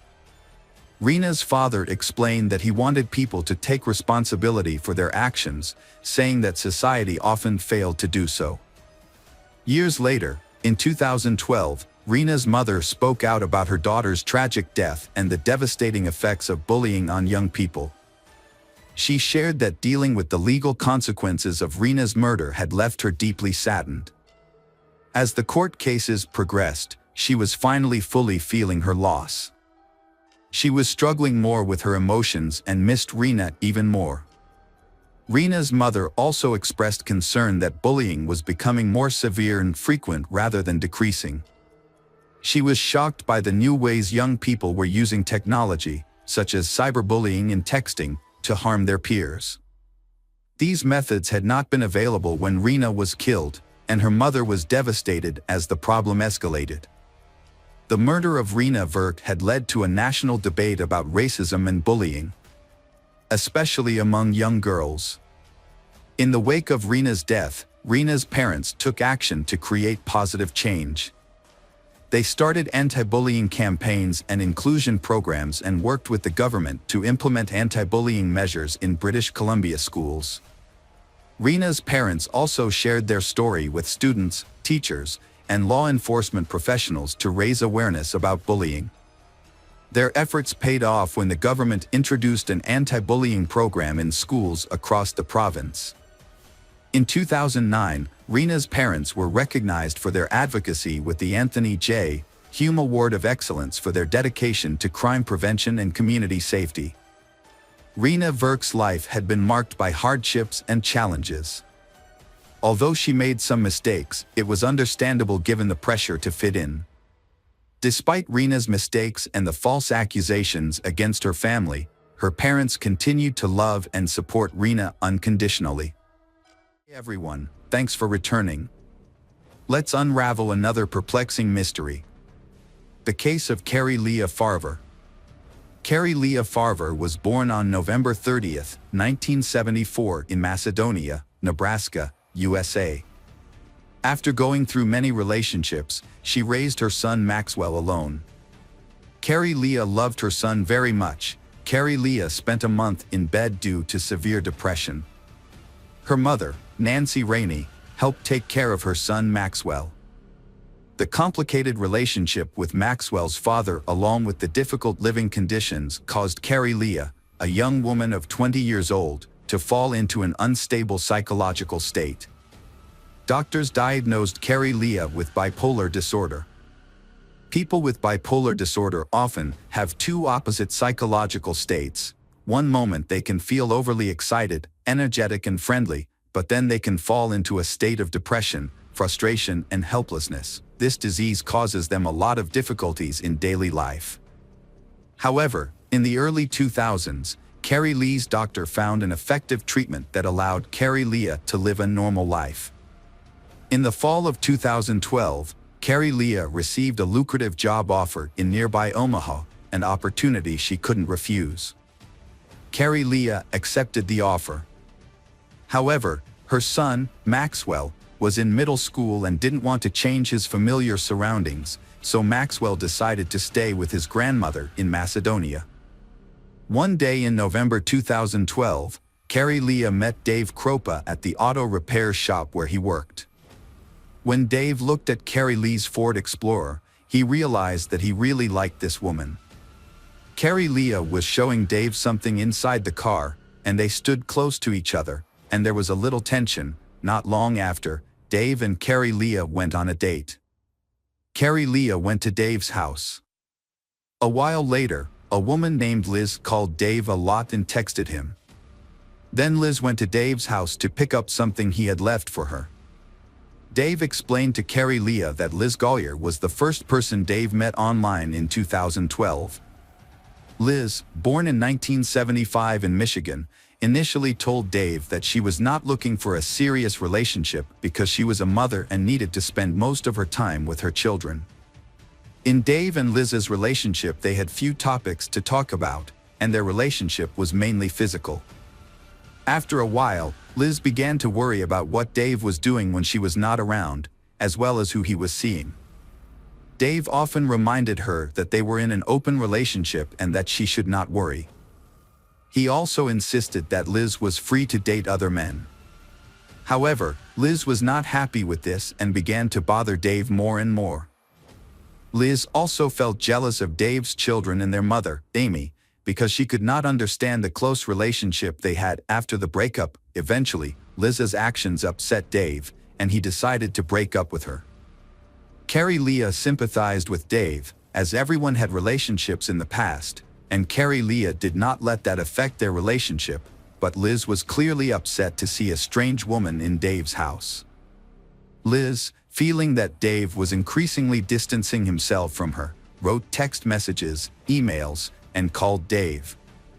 However, Dave would not stop seeing Carrie Leah or anyone else because of Liz. 2 weeks after moving to her new job, Carrie Leah began dating Dave. Carrie Leah and Dave began spending more time together. Dave felt comfortable with Carrie Leah around. Carrie Leah said that she was not looking for a serious relationship, but just wanted to enjoy the good times together.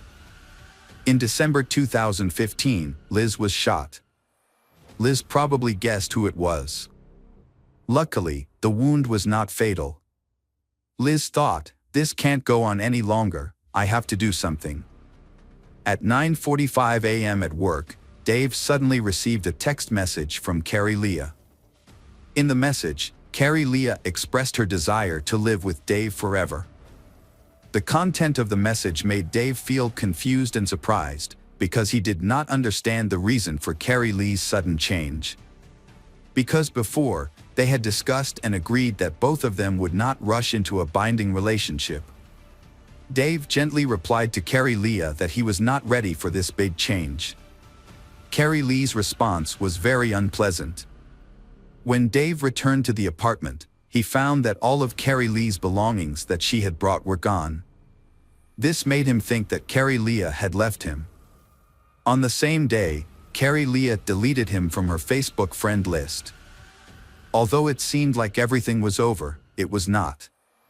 Dave began receiving a series of text messages and emails from Carrie Leah, which were full of curses and threats to ruin Dave's life.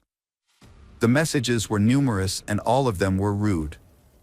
In addition, Carrie Leah did not show up for work. The strange messages from Carrie Leah were not only sent to Dave, but also to her mother and 15-year-old son.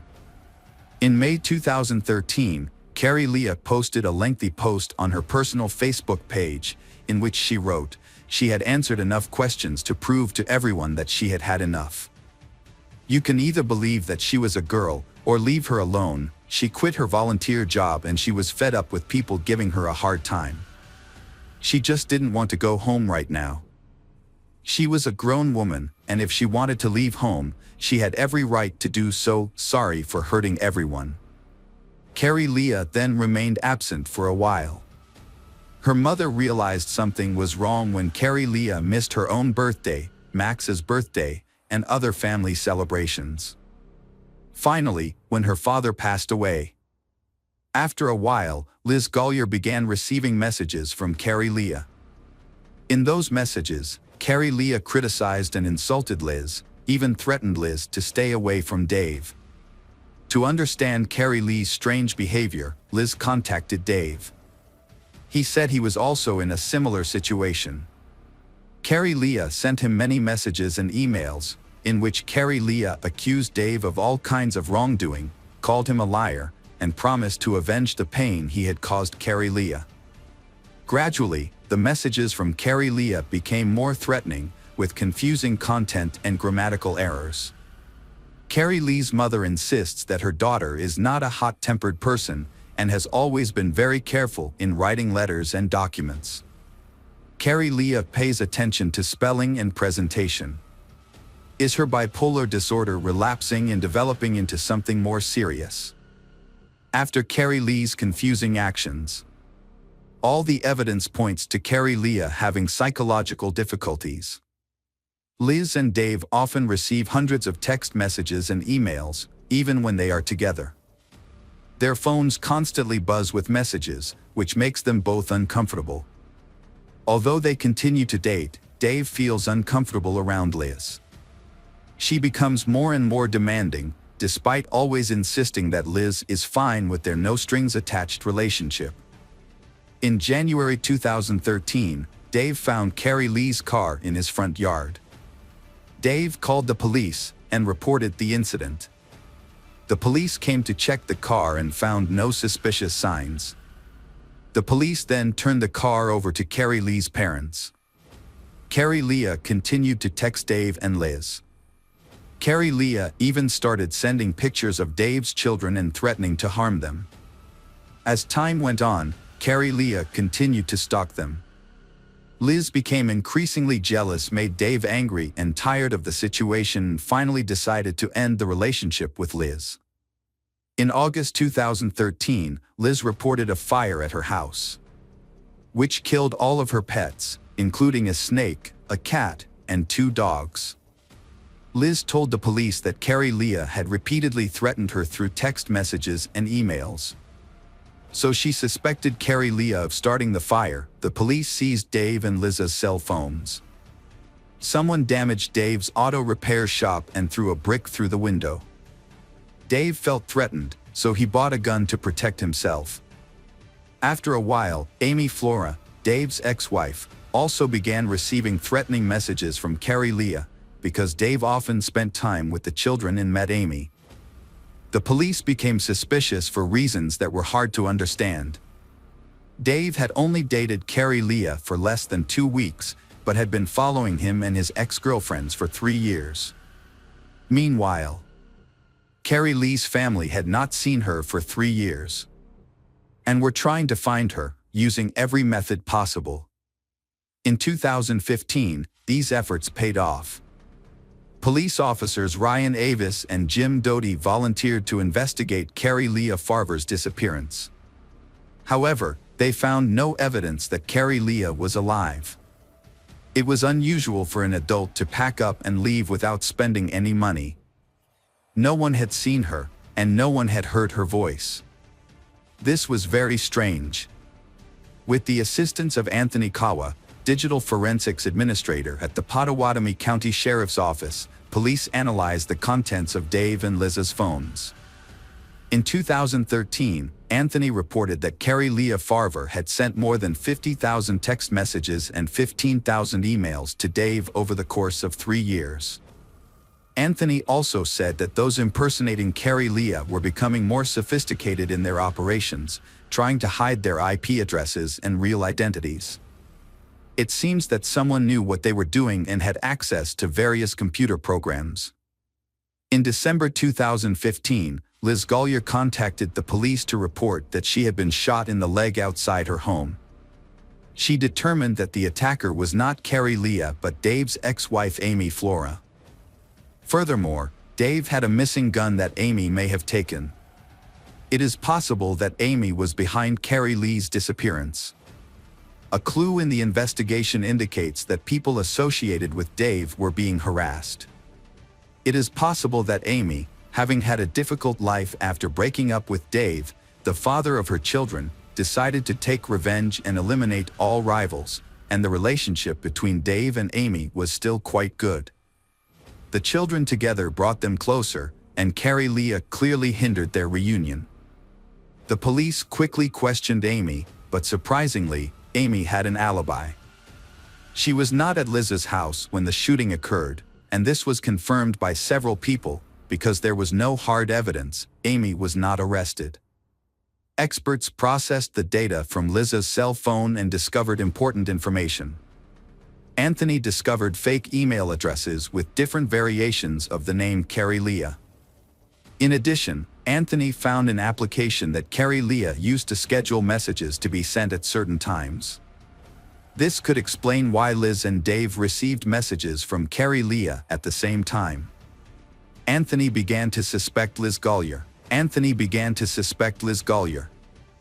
The answer became clear when Liz's fingerprints were compared to those found on the steering wheel of Carrie Lee's car, and they matched perfectly.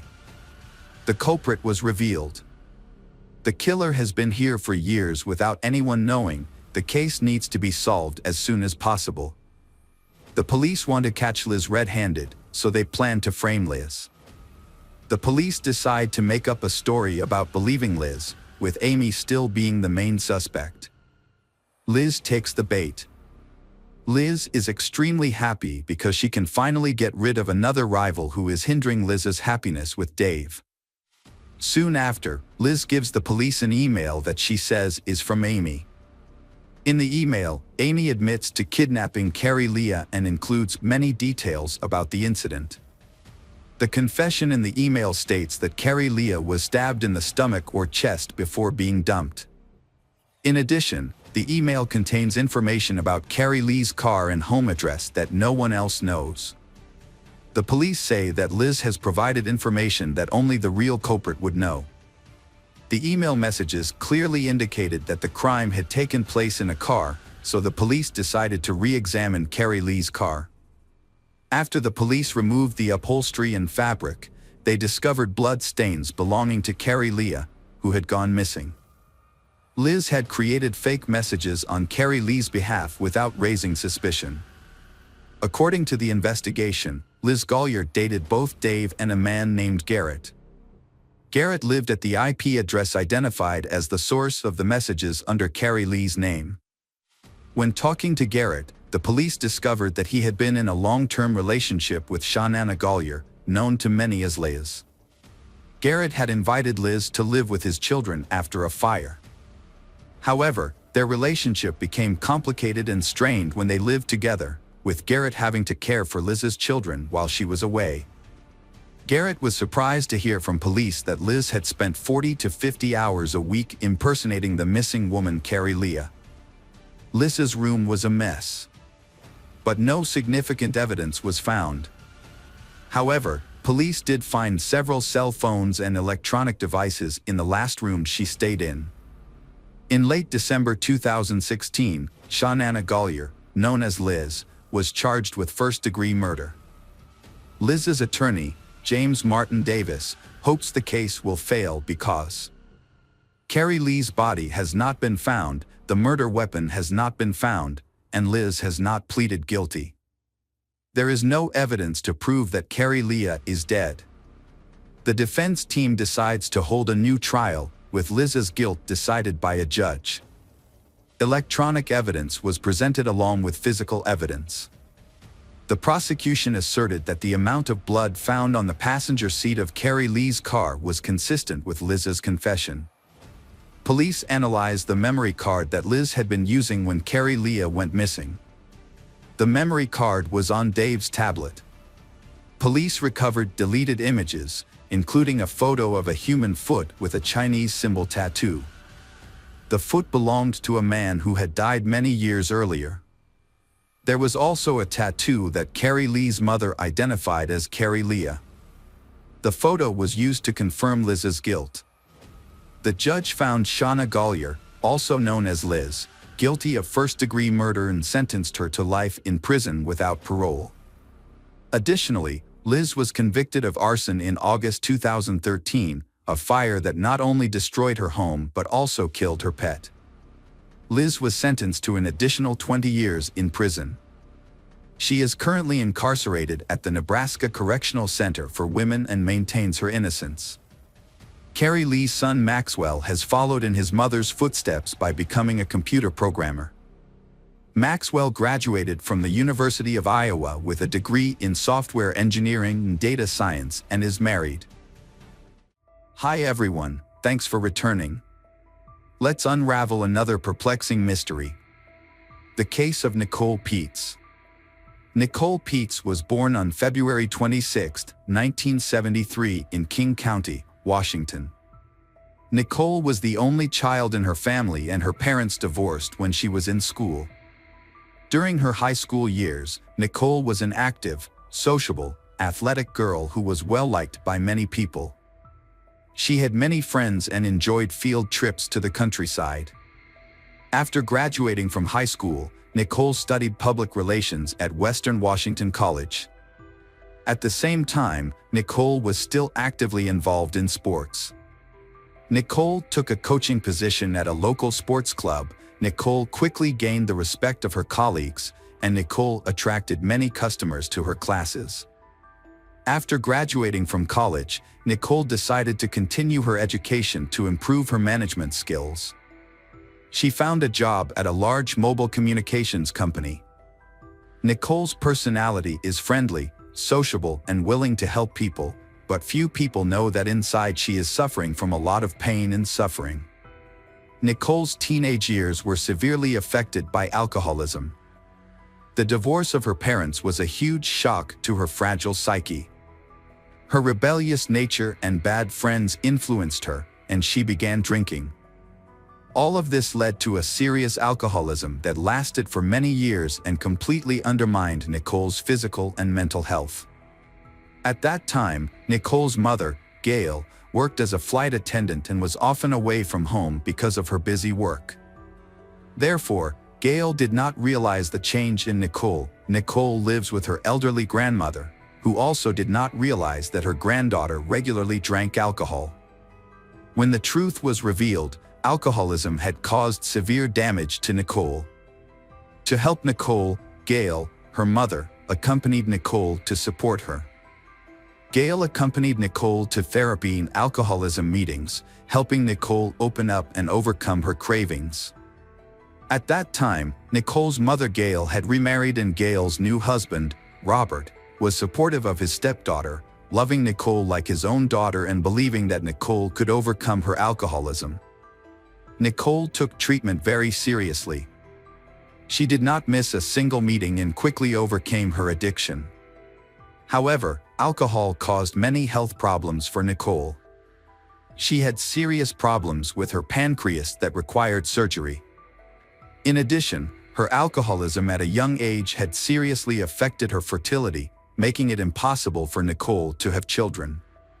In the mid-1990s, when Nicole was recovering from her addiction and living sober again, Nicole met David. At the time, Nicole had just gotten a job at a sports club, and David was a regular at the club. David was a tall, handsome young man.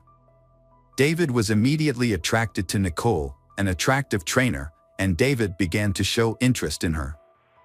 David, who was 4 years younger than Nicole, soon developed a relationship that lasted almost 8 years, and it was not until 2002 that the couple decided to marry. David and Nicole had a simple wedding in Hawaii, inviting only their closest friends. After their marriage, the newlyweds bought their own house and began to settle down in the town of Linwood, Washington. Nicole was a friendly and outgoing young woman who quickly made friends and built good relationships with her neighbors. Nicole loved animals and had several dogs. Because she could not have children, Nicole devoted all her love to these pets. David and Nicole were a perfect couple. They often went for walks with their dogs and always had happy smiles on their faces. Nicole loved to cook, and she was a very good cook. Nicole often treated her husband to delicious meals cooked by herself.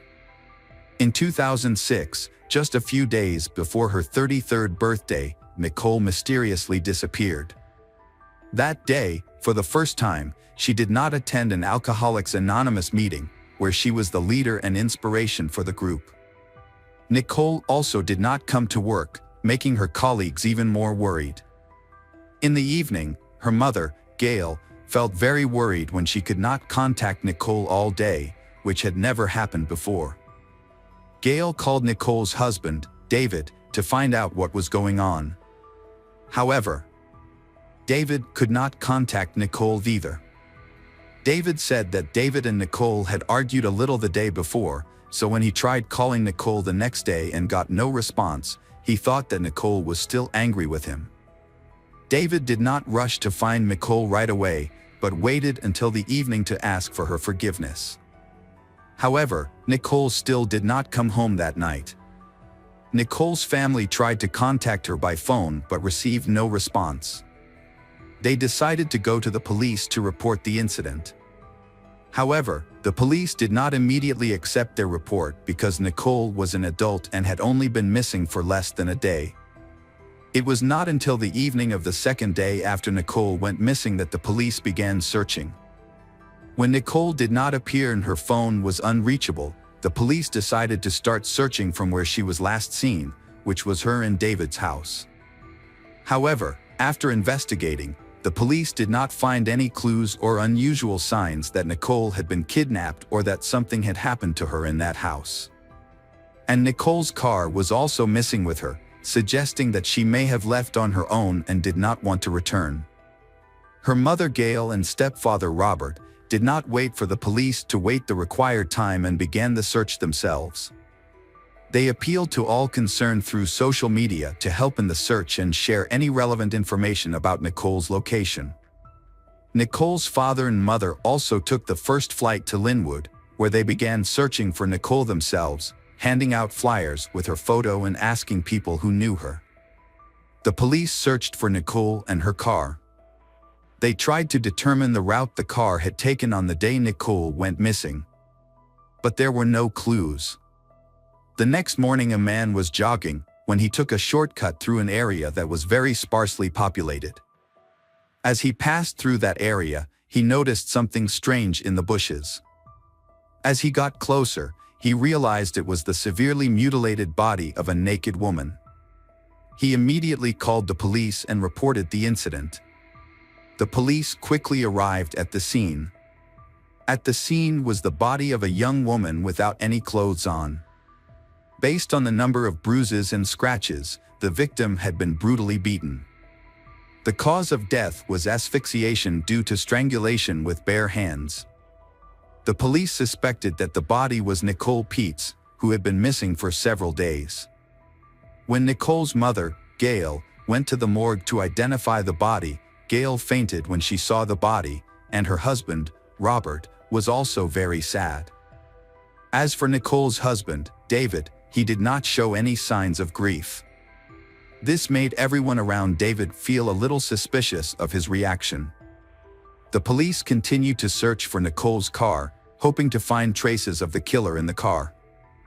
Information about the missing car was widely publicized in the media, along with a call for people to contact the police if they saw the car. Some time later, a gray Volkswagen Polo was found in a parking lot on the outskirts of town. The security guard there discovered the car when he realized that it had been left there for a long time. At the time, he did not know that the car was involved in this serious murder. The police took the car for inspection and examined it to look for evidence and clues to help track down the criminal. However, after the inspection, they found no traces, except for the fingerprints and DNA traces of Nicole and her husband David. Without finding any concrete evidence, the police returned the car to David. The truth is that Nicole was brutally murdered, but the motive for the crime remains unclear. In addition, the carjacking theory is unlikely, as the car was abandoned shortly after on the other side of town. Nicole Peets' case remains unsolved after nearly a year of investigation. There have been no new leads in the search for the perpetrator. No one saw the suspect leave his car in the parking lot because it was not crowded and there were no surveillance cameras in the area. What is suspicious is that Nicole's case has been kept secret. Information about the investigation and new evidence has not been disclosed to the family. Nicole's relatives have not been fully updated, only receiving small details. Nicole's bank card was used at a gas station after she went missing. Although the police have collected images from the cameras, they have not yet disclosed the results of the investigation.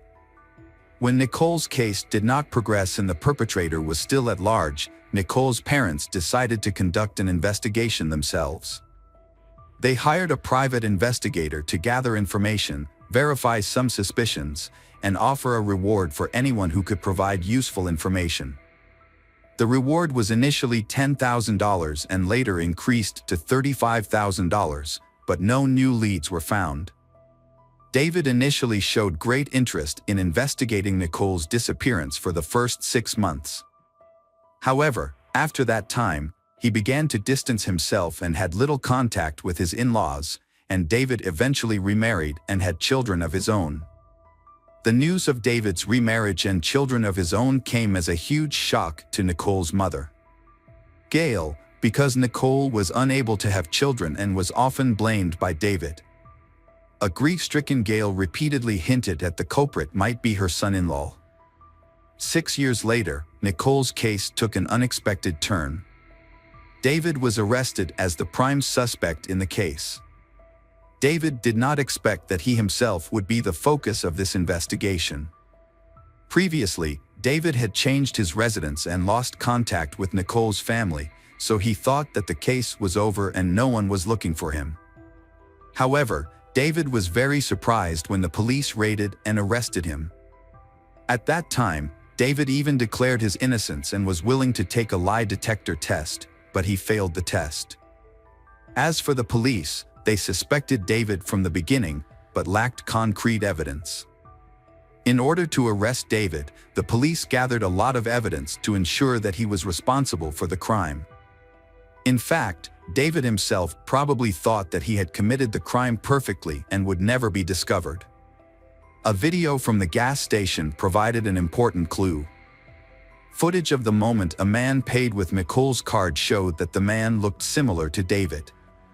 Although the man was wearing a hat and sunglasses, making identification more difficult, the footage was a key clue in the case.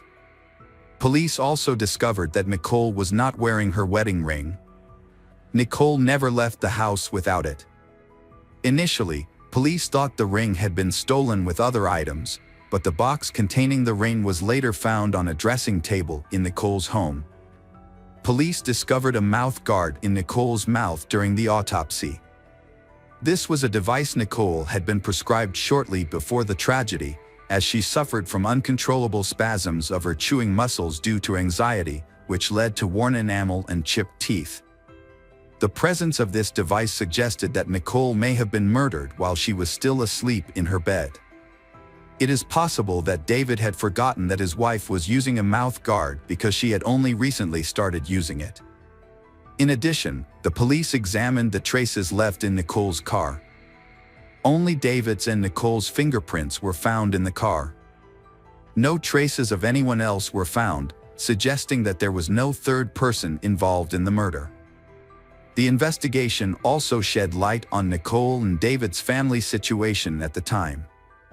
David did not hold any permanent jobs and preferred to spend his time in bars and clubs, where David spent all of Nicole's earnings on alcohol and other women. The family was facing serious financial problems, and the situation became worse over time. Nicole tried to convince David to change his lifestyle and attend alcohol rehabilitation meetings to help David get back on track. However, David's response was indifferent and insulting. David had affairs with many women. Nicole's mother Gail knew about the serious problems in Nicole's family and tried to convince Nicole to leave David. However, Nicole did not want to do so because she loved David and hoped he would change. After Nicole's death, her husband David quickly received a large insurance payout and started a new relationship. Before that, David had been having an affair with a girl named Jane for several months. David often spent time with her at bars and clubs when Nicole was busy working or studying. Before Nicole's birthday, David brought his mistress home, where they were caught by Nicole. This incident became the cause of an argument in the family. Nicole told her mother about the incident, and a few days later, she mysteriously disappeared. Because Gail knew everything, she suspected David from the beginning. However, the police said that the evidence collected was too little to arrest the suspect. The case was kept secret and the family was never heard from again. When David received a large insurance payout after Nicole's death, he spent the money with his mistress, Jane. David appeared in court in September 2013 for his crimes. David received the maximum sentence possible under the laws of the state where the case was tried. David served 18 years in prison. However, in 2025, he could be eligible for parole after serving 2/3 of his sentence. Hello, crime enthusiasts. Are you ready for another chilling investigation? The case of Jennifer Brown. Jennifer Brown, born in 1979, is an energetic and vibrant woman. She has the ability to spread positive energy to those around her through her optimistic attitude and way of life. People who know her often wonder how she can do so much and still maintain such a positive spirit. But in fact, her positive energy comes from being a mother, a role that she always loves and cherishes. She and her son Noah have a special relationship. Although no one knows about Noah's father, it does not affect their lives. Jennifer became stronger after Noah was diagnosed with autism. She has become a strong support and best friend to her son.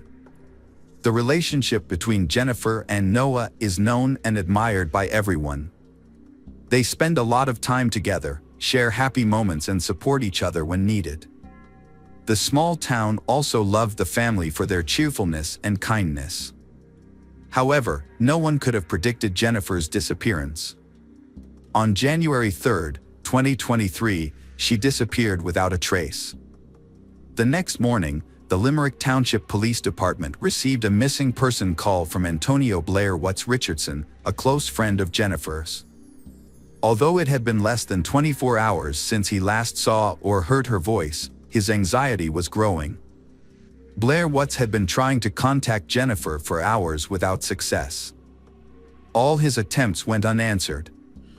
This behavior was completely unlike her, as she was a responsible person who always answered calls or messages, especially when it came to matters related to her son Noah. However, on this day, the boy's mother did not come to pick him up after school. This made Jennifer's family and friends very worried, as they knew her to be a caring mother who always cared about her children. This sudden disappearance made everyone feel uneasy. Blair Watts' call to the police was the beginning of a long and mysterious investigation that would later affect the entire city and cause a great tragedy. After Blair Watts reported his girlfriend missing, a major search began.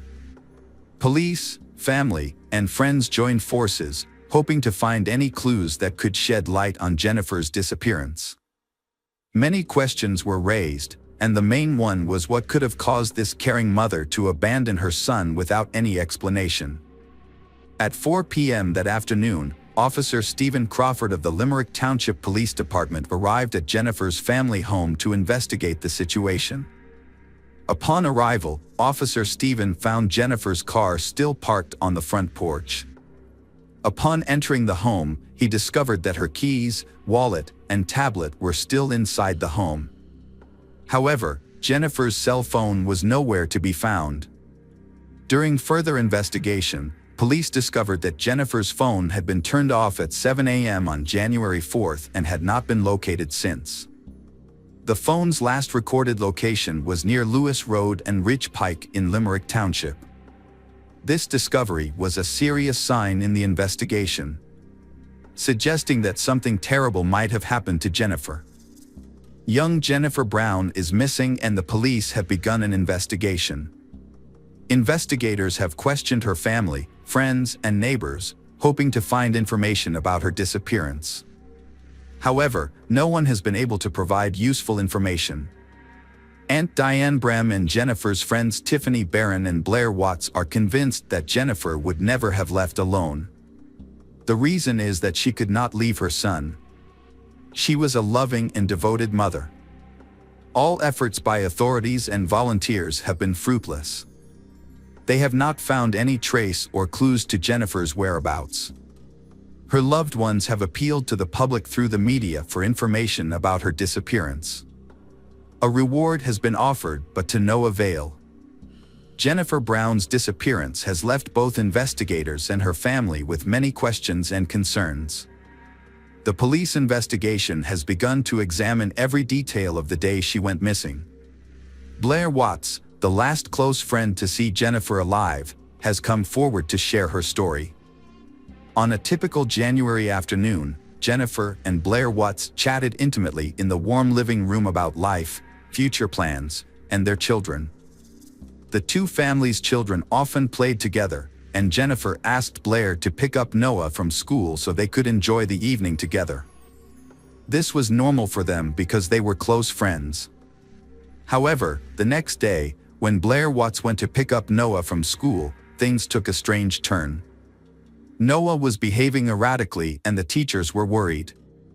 They discovered that Noah had missed 2 important doses of medication to help control his illness. Jennifer was a very caring and nurturing mother. So when she did not contact the school about Noah's situation, everyone was surprised. School officials searched for information about Jennifer and discovered that she had left home to go to the grocery store but did not return as scheduled. This was very unlike Jennifer, who was always worried and concerned about her children. This incident made everyone even more worried. Jennifer's friend, Blair Watts, tried to contact her but was unsuccessful. When she did not receive a response, Blair Watts decided to check if Jennifer had picked up her son at the bus stop. However, when Jennifer did not appear, Blair Watts became concerned and decided to report the incident to the police. After the report, no new information about Jennifer's whereabouts emerged. Hopes of her return faded. It seemed that Jennifer had disappeared without a trace. However, on January 18th, 2 weeks after the disappearance was reported, 2 employees working in a warehouse near Roseford discovered a newly dug hole. When they investigated, they discovered the body of a woman buried in a shallow grave. The workers immediately notified the police, who went to the burial site. After an autopsy, the police identified the young woman as Jennifer Brown. The sheriff contacted her family and informed them that Jennifer's body had been discovered near a warehouse in Roseford. Jennifer's autopsy revealed that she had died from abuse and asphyxiation. She also had 3 broken ribs, indicating that she had struggled with her attacker before she died. This evidence changed the nature of the investigation, and the missing person case was upgraded to a homicide case. The police began questioning people close to Jennifer, including her family and friends. However, these interviews did not yield any new information, and the police have yet to find a suspect. The investigation seemed to be at a standstill as no new evidence emerged. But surprisingly, the police received important information from Noah's former teacher. After Jennifer was reported missing, the police asked anyone with information to contact them. This call caught the attention of a former teacher of Noah, who decided to come forward to the police. A teacher recalled Jennifer's case, which initially seemed trivial but raised suspicions after the verdict. The teacher said Noah shared with her a key piece of information regarding the incident that occurred on January 4th, the day Jennifer went missing. Noah told her that when Blair Watts picked him up from the bus stop on January 3rd, he saw his mother's personal cell phone in Blair Watts' pocket. He immediately recognized the phone because a childhood photo of himself was displayed on the lock screen. This became the key to the investigation into Jennifer's murder. The police had previously assumed that the killer had taken Jennifer's cell phone, but Blair Watts now became the prime suspect. As they delved deeper into the relationship between Jennifer and Blair Watts, hidden secrets began to emerge. This surprised the investigators. On the surface, the relationship between the two seems very close and understanding, and their families also interact frequently. However, when looking closely at the business transactions, the seemingly simple initial relationship turns out to be hidden under a layer of long-standing hatred. In fact, this friendship is closely tied to their business, and that creates unpredictable conflicts. What's more special, people have discovered disputes stemming from that relationship. For example, the breakdown of the business left Blair Watts with emotional conflicts that were difficult to overcome when the Bird's Kitchen store itself was closed in January 2022. After approaching Jennifer, in August 2022, Blair Watts received an offer of help. Jennifer decided to invest in his business to help revive Bird's Kitchen at a new location. Under the agreement, Jennifer would provide financial support to the restaurant every 6 weeks or so. Between August and January, Jennifer transferred $36,000 to Blair Watts to rebuild the business. She also agreed to provide an additional $99,000. However, Blair used the money for her own personal needs instead of investing in the restaurant. When the property owner discovered that Blair Watts had not met her financial obligations, they terminated the lease on December 26, 2022. This left Blair Watts in a desperate situation, losing money and the opportunity to reopen the restaurant. In desperation, Blair decided to commit a serious crime to save her business. During the investigation of Jennifer's case, investigators scrutinized the financial transaction history on her iPad. They discovered 2 illegal transfers of $177,000 to Bertie's Kitchen on January 3rd. These payments were not mentioned in the official agreement between Jennifer and Blair Watts. It is worth noting that these transfers initially failed because Jennifer's iPad had two-factor authentication enabled. However, after disabling the authentication system, the transfers were successful. This led investigators to suspect that Jennifer's boyfriend, Blair Watts, may have been involved in the murder. Investigators interviewed the property owners Blair Watts had rented. They discovered that on January 4th, the same day Blair Watts reported Jennifer missing, he came to them to sign the lease, claiming he had the money. Police then conducted an interview with Blair Watts' wife, Tiara Taylor, to determine where Blair Watts had been on the day Jennifer went missing.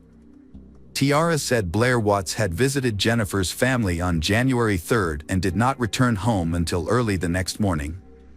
He returned home briefly, then left around 5 p.m. and did not return home until late in the evening. Further investigation revealed that Blair Watts had stayed at the home of his mistress, Tatiana Garrett, and did not see anyone else until around 8 p.m. This meant that between 5 p.m. and 8 p.m., Blair Watts had no evidence to suggest that he was not at the scene of the crime. Based on the available evidence, detectives developed a scenario for the murder. According to this scenario, on January 3rd, Blair Watts went to Jennifer's house around 1 p.m. while Noah was at school and likely killed her. After committing the crime, Blair Watts transferred money from Jennifer's iPad to his account. He then picked up Noah at the bus stop around 4 p.m. When he returned to Jennifer's house, he dropped Noah off and returned to the crime scene to dispose of the body. He took the body to a field near Roseford and buried it in a shallow grave. Blair Watts then went to Tatiana's house and stayed there overnight. However, he made a serious mistake. He let Noah see his mother's cell phone. This was important evidence that helped the police quickly find the killer. Law enforcement had enough evidence to convict, but they decided to investigate further to gather more information. To investigate further, the police requested the participation of film experts and a specially trained dog that could detect the scent of a corpse. First, the dog was brought to Jennifer's house to memorize the woman's scent. The police then led the dog to Blair Watts' car and it immediately detected a foul odor.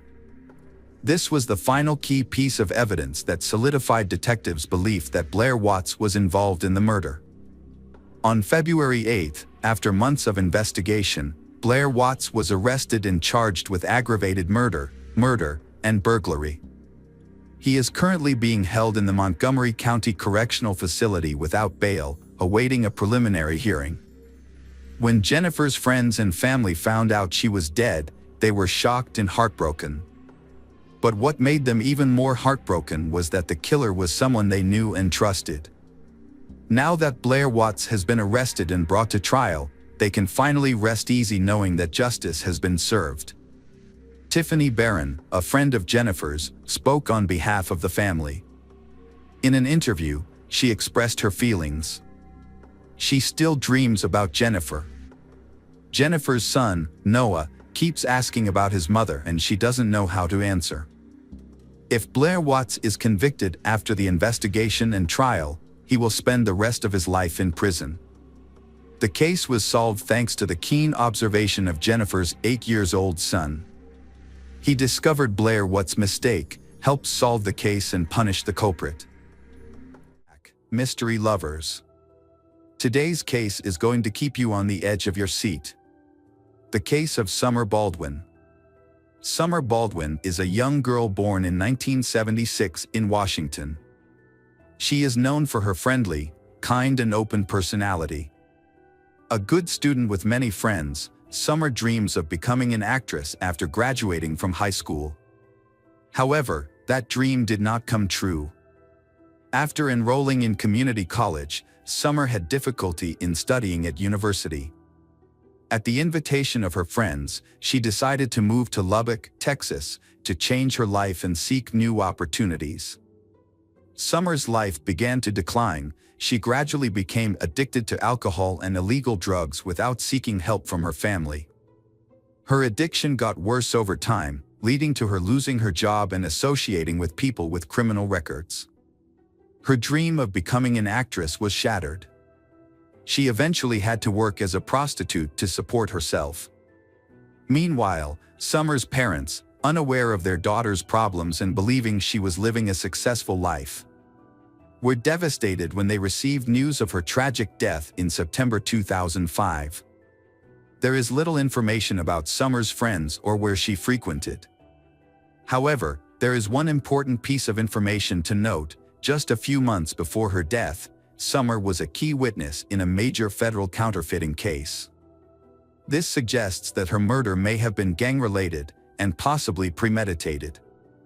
This attracted the attention of the Federal Bureau of Investigation, FBI, which placed the investigation under close scrutiny. The police began their investigation and summoned the first suspects. The police first summoned Rebecca, Summer Baldwin's best friend, for questioning. Rebecca shed some light on Summer's work and revealed some information about Summer's boyfriends. One of them was aggressive when he tried to hold her hand, and kept following her even after they broke up, so that man became the main suspect in the case. However, the police arrested this man and brought him to the police station. But he completely denied his involvement in the case. He seemed genuinely surprised and saddened by the news of Summer's death. Moreover, he had a solid alibi for the night before the tragedy. He had been involved in a bar fight because he was drunk and had to spend the night in a cell with another prisoner. Therefore, the police had to release him. Marguerite, another friend of Summer's, provided vital information to the investigation. She met Summer the night before the murder and they had a conversation. They met on September 11th in the parking lot of a convenience store. A red van pulled up to the store, and a young man of Latino appearance got out of the van and entered the store. At that point, Summer got out of the passenger seat and greeted Marguerite. She told Marguerite that the man was a customer of hers, and that it was the second time she had seen him recently. After the man exited the store, he got into the driver's seat, and Summer got back into the van. Marguerite did not remember which direction the van went, nor where the couple was headed for their date. She also said she had never seen the man before and assumed he was not local. The man had very short hair, like a soldier, but Marguerite couldn't see him clearly because it was dark. Police later discovered a suitcase that was covered in trash and feces, but the contents were intact and new. The label and plastic attachments were still intact, indicating that the person who purchased the suitcase had not removed it. Police investigated and discovered that the suitcase was a large model and was only sold at 2 stores in the city. Police determined that a pair of identical suitcases had been sold the day before the murder at a Walmart store in the area of the city where Summer was last seen. The suitcases were purchased at 2 different times, the first in the afternoon and the second around 2 a.m. This discrepancy in purchase times struck police as odd and suspicious. Police went to the store and requested to review surveillance camera footage. After reviewing the documents, they discovered that the first suitcase had been purchased by an elderly couple. The couple did not arouse suspicion and explained that they had bought it for a vacation. However, the second suitcase was purchased by a young man who appeared to be Latino, had a slim build and very short hair, and looked like a military man. This led the police to suspect that this was the man the witness had mentioned when he saw him with Summer in the supermarket parking lot. This man also bought a pair of disposable gloves. The coincidence was so great that the police believed they had found the right person. This man was very careful to use cash to make payments instead of a card, in order to eliminate any personal traces. However, he did not anticipate that there would be cameras that would detect him. these cameras accurately recorded his license plate number. The police quickly identified the owner of the car as Rosendo Rodriguez, a reservist in the United States Marine Corps. He had been in town for several days with his unit for training. Finding Rodriguez immediately proved difficult, as he had not been at the hotel where his unit was stationed. However, police had his details and discovered that he had withdrawn a large sum of money from an ATM at another hotel, which may have been used to pay for the suitcase and gloves. Rodriguez had not stayed at the hotel where he used the ATM. Instead, a man named Thomas Rodriguez had checked in on September 11th. It turned out to be the same man, but using a different name for reasons unknown. The hotel room Rodriguez had rented, from which he had checked out, had not been cleaned, yielding crucial evidence. There were brown stains and splatters on the carpet, bed, and walls that looked like dried blood. A card from a new suitcase was found near the bed, and a trash bin contained used birth control pills and disposable gloves. Forensic analysis confirmed that the dried blood in the room belonged to Summer, and the DNA on the birth control pills and gloves matched both Summer and Rodriguez. There was no doubt that they had found the killer, but Rodriguez had left town by then. However, with all the information they needed, tracking him down was easy. Rosendo Rodriguez III was born on March 26, 1980, in Wichita Falls, Texas, to a poor Mexican immigrant family. Reports indicate that he experienced violence and harsh treatment as a child. His father, described as domineering and aggressive, struggled with alcoholism and was often abusive to his wife and children. Throughout his childhood, Rodriguez showed an aggressive nature, often getting into fights at school. However, as he grew older, he learned to control his anger. After graduating from high school, he attended Texas Tech University and moved away from his parents, living on his own. He held a variety of jobs before deciding to serve in the U.S. Marine Corps, including working at a pizza parlor, as a mail carrier, and as an office worker. His military colleagues described Rodriguez as quiet, disciplined, and responsible. He was considered a trustworthy friend, always willing to help others, and had a solid academic background. He was also attractive, which made him attractive to women. Rodriguez was arrested on September 15 at his home in San Antonio. When police arrived, he remained calm and appeared unaware of the seriousness of the situation. During the search, a striped shirt and shorts were found, matching the outfit he was wearing when he purchased the suitcase, which was captured on surveillance video. His laptop and cell phone were also confiscated. During the first weeks, Rodriguez remained silent and denied any involvement in the murder of Summer Baldwin. However, the evidence against him was overwhelming, so, on the advice of his lawyer, he began to tell his version of the story, which differed greatly from the scenario set up by forensic experts. Initially, Rodriguez explained that he had accidentally checked into a different hotel than his teammates. He only knew the name of the hotel chain where they would be staying. And after checking in, he realized that the others were staying in a different location. He decided not to move because the military leadership said it was unnecessary. However, he did not explain why he checked into a room under a different name. On the morning of September 10th, Rodriguez rented a van to make it easier to move. That evening, while walking around the city, he said he ran into Summer Baldwin. According to his account, he saw a blonde woman sitting on a bench by the side of the road, covering her face with her hands as if she were crying. Curious and concerned, he stopped to check if she was okay and needed help. They began chatting, she calmed down, and then they went to his hotel room, where they talked and had a few drinks. In his testimony, they were not intimate. The next morning, Rodriguez drove her home, but they agreed to meet in the evening.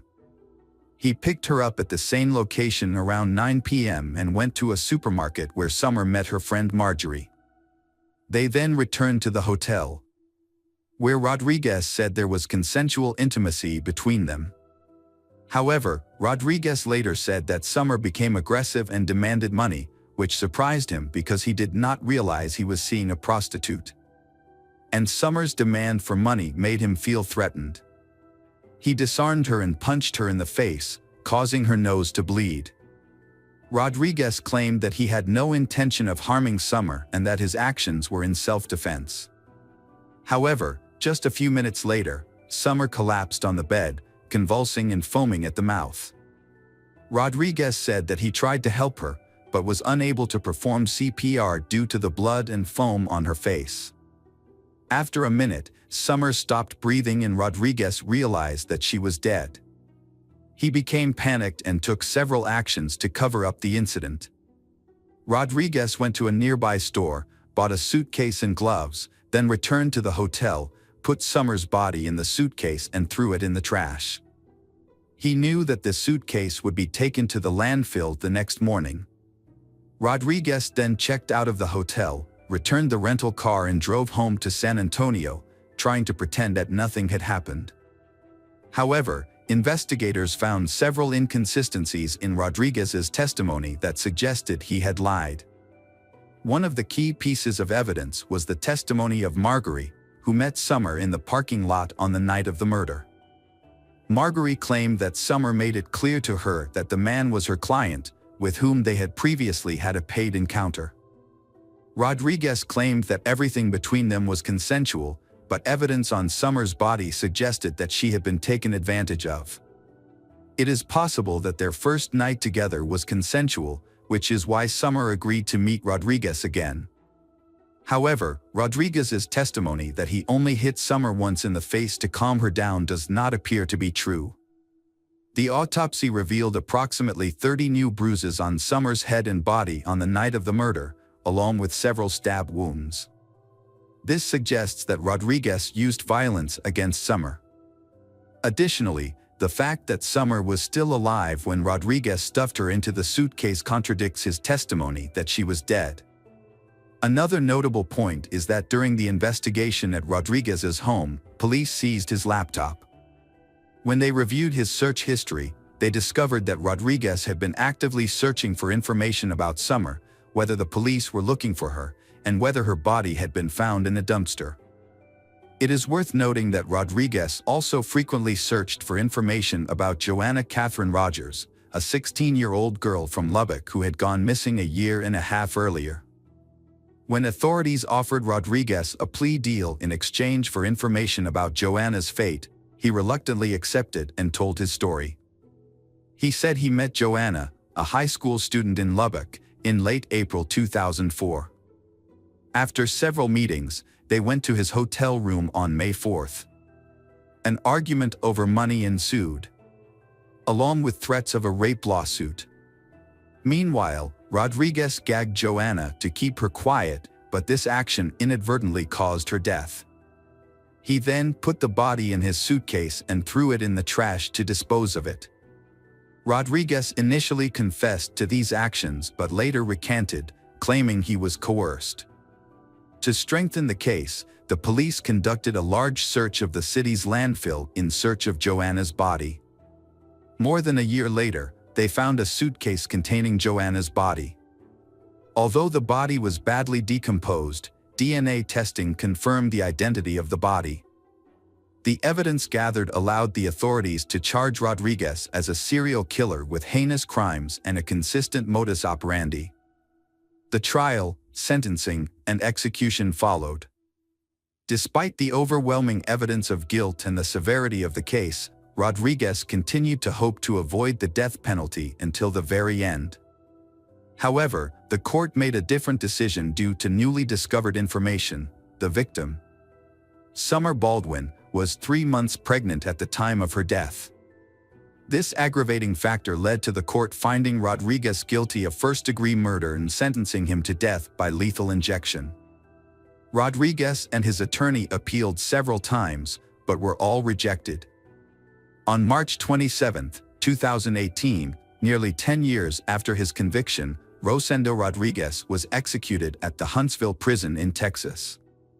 It was the 4th execution in Texas and the 7th in the United States in 2018. Hi everyone, thanks for returning. Let's unravel another perplexing mystery. The case of Graciela Garcia. Graciela Garcia was born on October 6, 1971, in Mexico. Her family was working class and they hoped to provide a better future for their children.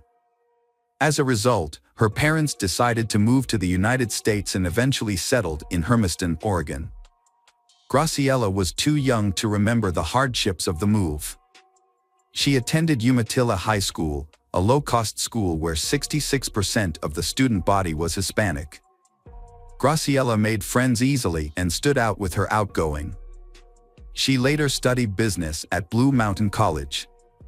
However, since she was young, she has had a passion for hairdressing and has had the goal of owning her own hair salon. With passion and hard work, Graciela believed that her plans could come true with the right approach. By February 2006, she had become the owner of Carr's Beauty Salon. Thanks to her talent and charisma, she quickly became famous in society. Moreover, her professional image also contributed to the prestige of the salon. She is passionate about her work and has a deep understanding of new beauty trends. Thanks to that, she always has a loyal customer base. Some of her customers have become close friends and are often invited to her home. She is respected and loved by everyone in town. Her private life is also filled with joy and happiness. She was pursued by many men when she was young, but she only loved one. That man became her first love. They have two beautiful daughters, Annabelle and Gabriella, often called Gabby. However, that love did not last long. The man left the family. It seems that his feelings for her faded over time. Despite becoming a single mother, she did not feel hopeless. Instead, she focused on self-improvement and pursued a degree in cosmetology. After her divorce, Graciela met Romero Sanchez, a regular customer at the beauty salon where she worked. At first, their relationship was just a friendship. However, Romero later asked Graciela out. And she accepted. Gradually, their relationship became closer and deeper. However, when Graciela introduced Romero to her family, they felt uncomfortable because of his cold and distant attitude. Annabelle and Gabby, Graciela's two daughters, tried many times to connect with Romero, but he did not respond. Graciela's children were confused by such behavior, but they attributed it to personality differences. Graciela's partner seemed to be a strange and unapproachable person, which puzzled the people around her. They could not believe that a woman as full of life and fun as her could be so passionately in love with such a dry person. However, they still respected her decision. When Graciela announced her upcoming marriage, everyone showed their support and shared her joy. Especially Annabelle and Gabby, they wanted to see her happy and loved. On the wedding day, guests also noticed Romero's arrogance and conceit. Some thought he seemed too jealous when trying to steal all the bride's attention. When Graciela's young grandchildren came to congratulate the newlyweds, Romero treated them with contempt, making them feel uncomfortable. Afterwards, Graciela's relatives could not hide their true feelings about this man. Annabelle even openly stated that she did not consider him a stepfather and just wanted to maintain a normal relationship like other families. After the wedding, the Graciela family had two more sons, Arthur and Jacob. They moved in together at Graciela's house. Graciela's youngest son, Jacob, noticed that Romero began to act as if he were the sole owner of the house. Initially, Graciela tried to set personal boundaries, but because she did not like confrontation, she quickly gave in to Romero. He was hot-tempered and never gave in or apologized first. To avoid creating tension in the family, Graciela continued to give in to Romero. However, over time, Graciela began to realize that she had rushed into this marriage. In conversations with her relatives, Graciela confessed that she felt constrained and oppressed. Her husband controlled her and did not let her go anywhere alone. Despite this, Graciela never said she wanted to leave this abusive relationship, it seems she still loves him. Graciela's family gradually realized that she had become attached to the wrong man. Romero not only controlled Graciela but also lived off of his wife, much to her family's dismay. Romero was a skilled manipulator, constantly stalking Graciela, controlling her correspondence, and even threatening to break up the friendship between Graciela and her friends. He did not want to let her go anywhere, or sometimes he would show up unexpectedly, as if testing her loyalty. His jealousy became excessive and uncontrollable. She felt ashamed and self-conscious because of his behavior, and as a result, she limited her social life. She only communicated with her family and no longer connected with friends or colleagues as before. This seriously affected her work, as her profession required her to communicate regularly with clients and attend various events. Her friends and colleagues noticed a change in Graciela. She was no longer the cheerful and bright woman she used to be.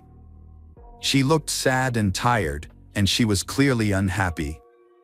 Her children also noticed that she had changed in both her mood and appearance. They saw that she had lost her independence and confidence. After discussing it with each other, Graciela's family agreed that they did not like Romero. However, since he was Graciela's choice, there was not much they could do to change the situation. They could only respect her decision. Other relatives also expressed doubts about Romero, but no one knew how to help her in this situation. Graciela and Romero needed help with their relationship, and Gabby had mentioned this to her mother. However, Graciela believed that she would manage her personal life on her own. In 2018, Graciela decided to move her salon to her home for convenience. However, her family was skeptical as they had not heard about the plan for 12 years. Some customers commented that Romero's constant presence at the salon made them feel uncomfortable. Some people thought that Graciela moved the salon home to solve the problem, but others doubted that the idea came from Romero. However, Graciela was happy about the change and believed that working from home would bring her closer to Jacob and Romero. At the end of the year, she and her husband renovated a room into a beauty salon, completing it in May 2019. The salon closed shortly after, but Graciela's reputation remained intact, and rumors of her reopening attracted many customers, including new ones.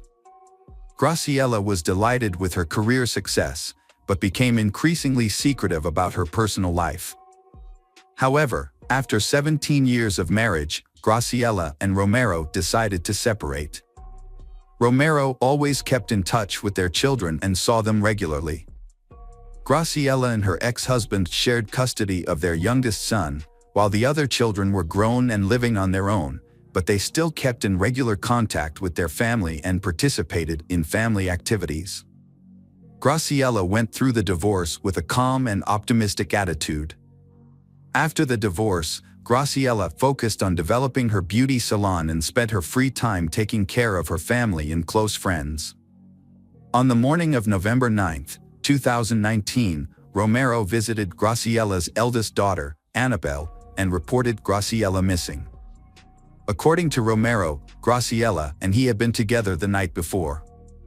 However, when he woke up the next morning, he was surprised to find that she was no longer there. Romero tried to contact Graciela but received no response. Annabelle was shocked by the news and Romero's reaction. He cried and appeared distressed. This made Annabelle feel strange because Romero usually did not show emotions in front of them.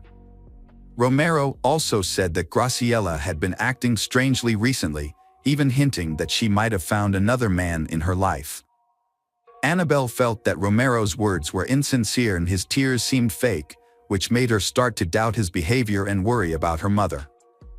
Romero usually avoided communicating with his wife's children. But after a while, he changed and decided to connect with them. After Romero left, Annabelle decided to inform the rest of the family about what had happened. Graciela's family gathers to find out what's happening to her. Graciela's car was parked in the driveway. If she decided to leave Romero, she would definitely use her own car. Another thing that surprised them was the neatness of Graciella's house. Everything was perfectly arranged and in order, far beyond normal. However, this was completely contrary to Graciella's personality and lifestyle, because if she went somewhere, her belongings and accessories would be scattered all over the room.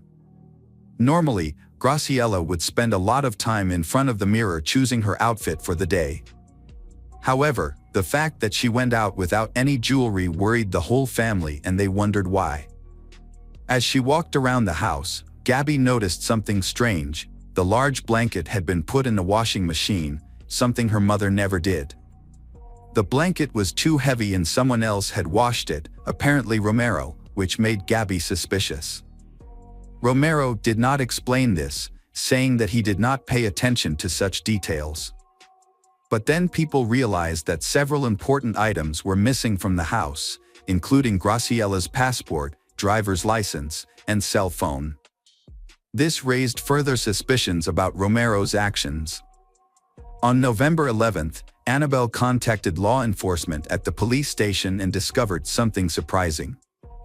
Although Romero had known about his wife's disappearance since the 9th or possibly earlier, he had not notified the police. Therefore, Annabelle was the first to file a missing persons report to her mother. Another incident raised concerns about Graciella's safety. She asked Gabby to pick her up, but even though Gabby said it would take some time because of the distance, Graciella continued to ask. Gabby was surprised by this unexpected request for help. Graciella explained that everything was fine and that her request was just a result of an argument with Romero. When they met, Graciella appeared relaxed, smiling and asking her daughter not to worry. She believed that arguments between lovers were just a form of renewal in their relationship. However, after they broke up, Gabby remained uneasy and became increasingly worried about her mother. The investigation began after Annabelle contacted the police. This caused the relationship between Graciella's family and Romero to deteriorate. Romero seemed angry that Graciella's family had notified law enforcement about her disappearance. Romero gave an official statement about his wife's disappearance. He said that Graciella had either wanted to be alone or that she had moved in with another man and would be back soon. That was his answer every time someone asked. However, the police did not ignore this report. Officers launched an investigation into the missing Graciella's disappearance, considering the possibility that she may have been a victim of a crime. They started by searching her house, where her relatives reported that only a few personal items were missing, without finding any other suspicious signs. The investigation expanded to include interviews with her children, Romero, and other close family members, including her ex-husband. However, no useful information was gathered from these interviews. While everyone expressed doubts about Romero's behavior, he cooperated fully with the detectives, allowing them to search his home, answering questions, providing his DNA, and taking a polygraph test. Despite this cooperation, there was insufficient evidence to prove his involvement in the case. Further investigation revealed that Graciella's phone last sent a signal near a bridge in Washington on November 9th at 12:30 p.m. After that, her phone was turned off. Her bank accounts and social media accounts showed no activity, suggesting that she had not accessed since her disappearance. Hundreds of witnesses were questioned, and all the places she regularly visited were checked, but no one had any information about her whereabouts. The investigators found her disappearance to be highly suspicious, as it seemed she had vanished without leaving any clues. For months into the investigation, the Hermiston Police Department announced that they had found no reliable information about Graciella's last whereabouts. Although Romero had not reported her missing, he was not accused of any wrongdoing. Graciella's family became increasingly frustrated with the lack of progress despite their constant contact with authorities throughout the incident. However, as time passed, these updates became less frequent and eventually stopped, forcing Graciella's children to take initiative and contact the police station themselves to inquire about the status of the case. In an effort to reinvigorate the search, Graciella's family turned to the media in March 2020, seeking public assistance and attention. They hoped that by sharing their story, they might gather new information. Graciella's daughter Gabby was mainly in charge of communicating with the press. She expressed her family's increasing frustration with the lack of progress in the case and criticized the police for not keeping them informed for such a long time. She urged investigators to focus more on finding her mother, Graciella, and to take a closer look at the suspicious circumstances surrounding disappearance. Graciella's family suspected something was wrong, as the condition of her belongings was strange and unusual in her home. However, it was unclear who would want to harm her, as Graciella did not appear to have any enemies. The family also believed that Graciella would not have left on her own, as she would have contacted them to reassure. Posters and flyers describing Graciella were scattered throughout the city in search of clues to the case. Graciella, who is 49 years old, Latina, 1.6 meters tall, 62 kilograms, and with dyed blonde hair. Local residents were also asked to be vigilant and report any information that might help the investigation. Her children were so concerned that they asked for a new detective team to take over the case, as they suspected bias in collaboration with a suspect, Romero, who was acquainted with the original investigators. The Graciella family expressed concerns about several inconsistencies in the investigation, including the fact that Romero's phone was turned off on the day of Graciella's disappearance. Additionally, Romero's calm behavior raised suspicions, as it didn't with the typical reaction expected from someone whose loved one has suddenly gone missing. As a result, the Graciella family demanded that the suspect be arrested immediately.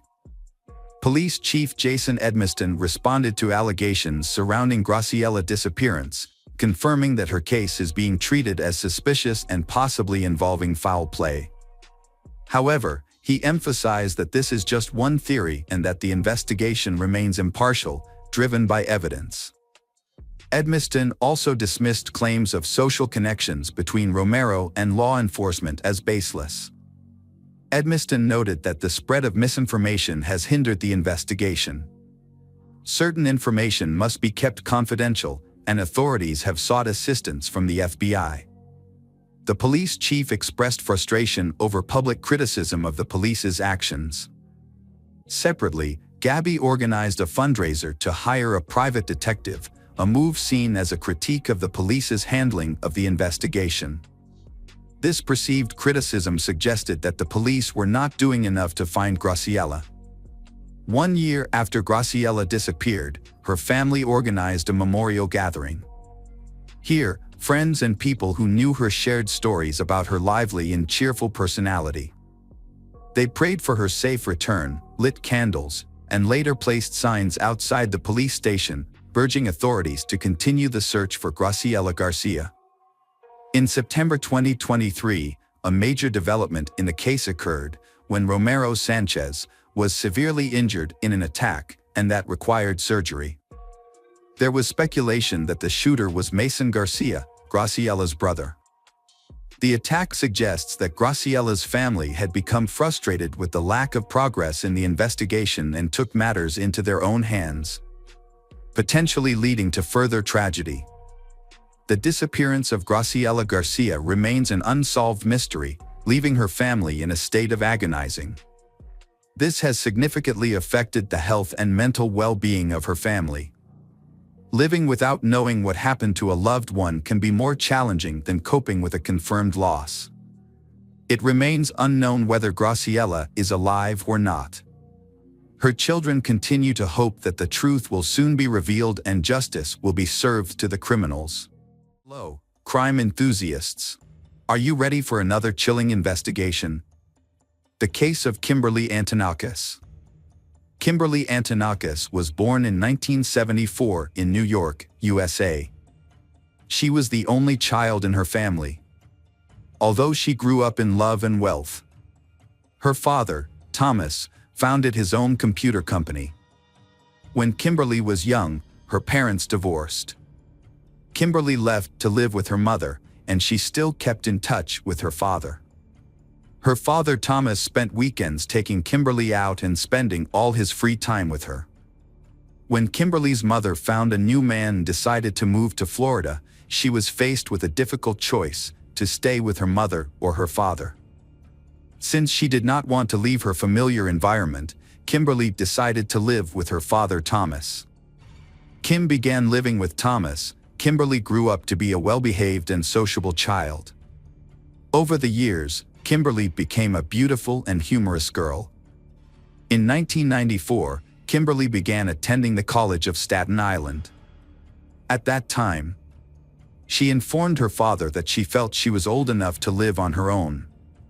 Kimberly's father, Thomas, was worried about this decision but still praised her and decided not to object. Instead, Thomas promised to ensure that Kimberly had a safe place of her own. Her father Thomas bought an apartment for Kimberly in a wealthy area of the city. He also installed an alarm system for the apartment to ensure Kimberly's safety. To avoid having to park far from home, Thomas bought a parking space in the garage across the street. He also bought Kimberly a cell phone and a pager so they could stay in touch regularly. Kimberly works as an accountant at a company. She lives a normal life like other students, often participating in entertainment activities and parties. Although her father Thomas repeatedly asked her to return to live with him, Kimberly insisted on being independent. In early 1995, Kimberly's best friend Liz Pace's house was being renovated. Liz, along with her boyfriend Joshua Torres and their young son, came to Kimberly's house to ask for temporary accommodation. Out of kindness, Kimberly agreed to let Liz Pace's family stay. One day, Kimberly and Liz decided to go to a party. They got their makeup done, their hair done, and their outfits picked out. Afterwards, they had a great time and danced at the party. When the party was over, Kimberly drove Liz home in her 1994 white Honda Accord. However, Kimberly did not go up to the apartment with Liz because she had unfinished business. The two girls hugged and said goodbye. Liz returned to the apartment first. The next morning, when Kimberly did not show up for work, her coworkers contacted her father, Thomas, to inform him that Kimberly had not shown up for work. Kimberly's absence was unusual because she was always on time. Thomas was also unable to reach his daughter on her cell phone, which made him feel worried and had a bad feeling. Thomas decided to contact Kimberly's friends. However, no one had any information about where she had gone after leaving the party early in the morning of March 1st. When Thomas did not hear from her friends, Thomas decided to go to the police to report the incident. The police thought that Kimberly might have stayed at a friend's house overnight and would return soon, so they advised him to wait at least 24 hours. However, Thomas was not satisfied. He decided to conduct an investigation himself to find Kimberly. After learning of Kimberly's disappearance, Kimberly's mother met with a psychic after being introduced by a friend. Upon seeing Kimberly's photo, the psychic said that she was alive, but very weak and dehydrated. She also said that Kimberly had been kidnapped by acquaintances and that Kimberly had tried to escape several times. She added that the danger came from several people and that one of them had a name that started with the letter J, and that this person was apparently the leader of the gang. Thomas, Kimberly's father, went to the places his daughter frequented and talked to many people, but did not get any important information. Thomas went to Kimberly's apartment and garage to check. When entering Kimberly's apartment, Thomas noticed a bright object lying on the floor near the wall. It turned out to be a small gold earring. Thomas remembered that he had given Kimberly this pair of earrings. Thomas put the earring in his pocket. After checking, Kimberly was not in the apartment either. Thomas only met Kimberly's best friend Liz and her boyfriend Joshua Torres and their 2-year-old child. Thomas knew about Kimberly letting Liz's family stay temporarily. But Thomas did not support this decision. When Thomas talked about Kimberly's situation, Liz's family was surprised and worried about Kimberly's disappearance. Joshua reported that he was looking for Kimberly and volunteered to help. Thomas then went to the police station a second time and insisted that they conduct a search. The police agreed to help him and began an investigation. The police began to investigate the date of Kimberly's disappearance on February 28. It was found that Kimberly went to college in the morning, then went to work. After work, Kimberly went home and had dinner. She then attended a party with Liz and returned home around 4 a.m. Kimberly then went to the parking lot, but the reason she was there at such an early hour is still unclear. Kimberly's bank account was also investigated. The police discovered that Kimberly had last used her bank card the evening before she went missing. The police assumed that Kimberly had been kidnapped. Due to the lack of concrete evidence, the police looked into the information that Kimberly's mother had received from the psychic. Witness interviews were then conducted. The first people interviewed were Liz and Joshua. The police discovered that a total of 65 calls had been made from Kimberly's phone on the morning of March 1st. This surprised the police because of the large number of calls. However, Joshua explained that he had called all of his friends and acquaintances to find out where Kimberly had gone and why she had not stayed home overnight. Joshua said that he considered Kimberly to be like a sister to him. Thanks to Liz's testimony, the police were able to identify the clothes that Kimberly was wearing. A portrait of her has been drawn and will be released to help in the search. In addition, the police have also noticed some distinctive tattoos on Kimberly's body. One of them is a scorpion, which corresponds to her zodiac sign. The other tattoo is located on her waist and represents the infinity sign in the form of two naked people parallel to each other. A search for the missing car has been launched. The police have checked all scrap yards and other places where the car could be dismantled for parts or sold. However, this search has not yielded any positive results. The police have advised Thomas to pay attention to letters and phone calls he receives, as it is possible that his daughter's kidnappers will contact Thomas and offer a ransom. At around 2 a.m. on March 4th, the emergency services received a report of a fire. A large abandoned house was on fire at 86 Woodhaven Avenue in Queens. Fire crews were called in to put out the fire. When the fire was finally extinguished, firefighters found a charred body in the basement of the building. Forensic experts revealed that the deceased was a young woman between the ages of 20 and 25. Some of her long black hair was still on her head. There were also traces of tape. The woman's legs were tied tightly, and her hands were tied behind her back. However, the worst part was that she was still alive when the fire broke out, as evidenced by her lungs filled with smoke. In fact, the young woman had been brutally burned alive. Police suspect that the body may be that of Kimberly, who had gone missing. However, dental records need to be examined to confirm the identity. At the same time, experts have also analyzed the ashes to determine the victim's identity. When the autopsy was done, experts found no other traces besides the body. However, they found tattoos that matched the description of the missing woman. Records from the dental clinic also confirmed that this was how Kimberly Antonakis' body was found. A witness to the fire reported that he often walked his dog. However, the pet had been behaving strangely every time it passed the house. After the fire and the discovery of the body, it was discovered what had attracted the dog's attention. Kimberly tried to free herself and call for help. The dog had heard sounds coming from the basement thanks to its sensitive hearing, while humans cannot perceive it. When the police questioned the homeowner, it turned out that he had put the house up for sale and had been monitoring its condition through letters and receipts. However, this man had not checked the basement, only the house from the outside. The police decided to question Joshua again because they still had many unanswered questions about him. Notably, They also noticed an interesting coincidence that his name started with the letter J.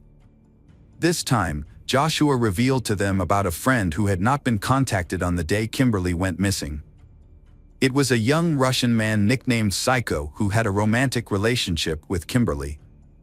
The police decided to verify the information about this person and learned that Psycho was a Russian citizen who moved to the United States as a child, and that he later joined a gang and repeatedly broke the law. Thus, a suspicious suspect appeared and was soon arrested. During the interrogation, Psycho said that he knew about Kimberly's death. His reaction shocked the police because Psycho insisted that he had nothing to do with the crime, but also showed deep sorrow. It seems he is experiencing real emotions. After investigation, Psycho's alibi was confirmed. Once again, the investigation hit a dead end. Kimberly's family decided to seek help from a psychic once again. This time, the psychic said she saw 4 people involved in the case. She also said that the kidnappers wanted to contact the family but were unable to do so.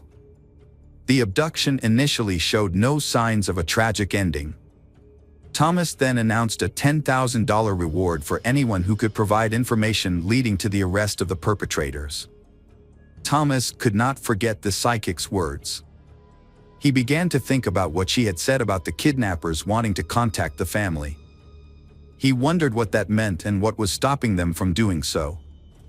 When he returned home, Thomas remembered a small detail from the day Kimberly went missing. Thomas had listened to all the answering machine recordings because he hoped Kimberly would contact him. However, there was no voicemail except for 2 blank messages. When he turned them on, he heard nothing, just silence on the other end of the phone. Thomas mistook them for a technical malfunction or a communication problem. 5 days after Kimberly's body was discovered, the police found her car. It was parked in a quiet part of town, near the crime scene. The police hoped to find fingerprints in the car, but unfortunately the car had been washed. The only traces left in the car were a few strands of Kimberly's hair and an earring. During this time, Thomas was implicated in a local mafia hit.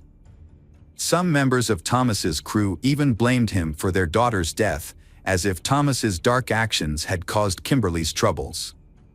However, Thomas denied any involvement. The police investigated this information through their own channels but found no evidence to confirm it. Thomas did not appear to have had anything to do with the incident and continued his business openly. In July 1995, a young man was arrested by police at a New York City home for burglary. However, during questioning, he provided information related to Kimberly's case. The detainee claimed that he had heard from an acquaintance that his friends had kidnapped and then burned the girl alive. When the police learned that the man was Joshua Torres, who lived in Kimberly's apartment and had been involved in the search for her, they decided to take a closer look at Joshua Torres.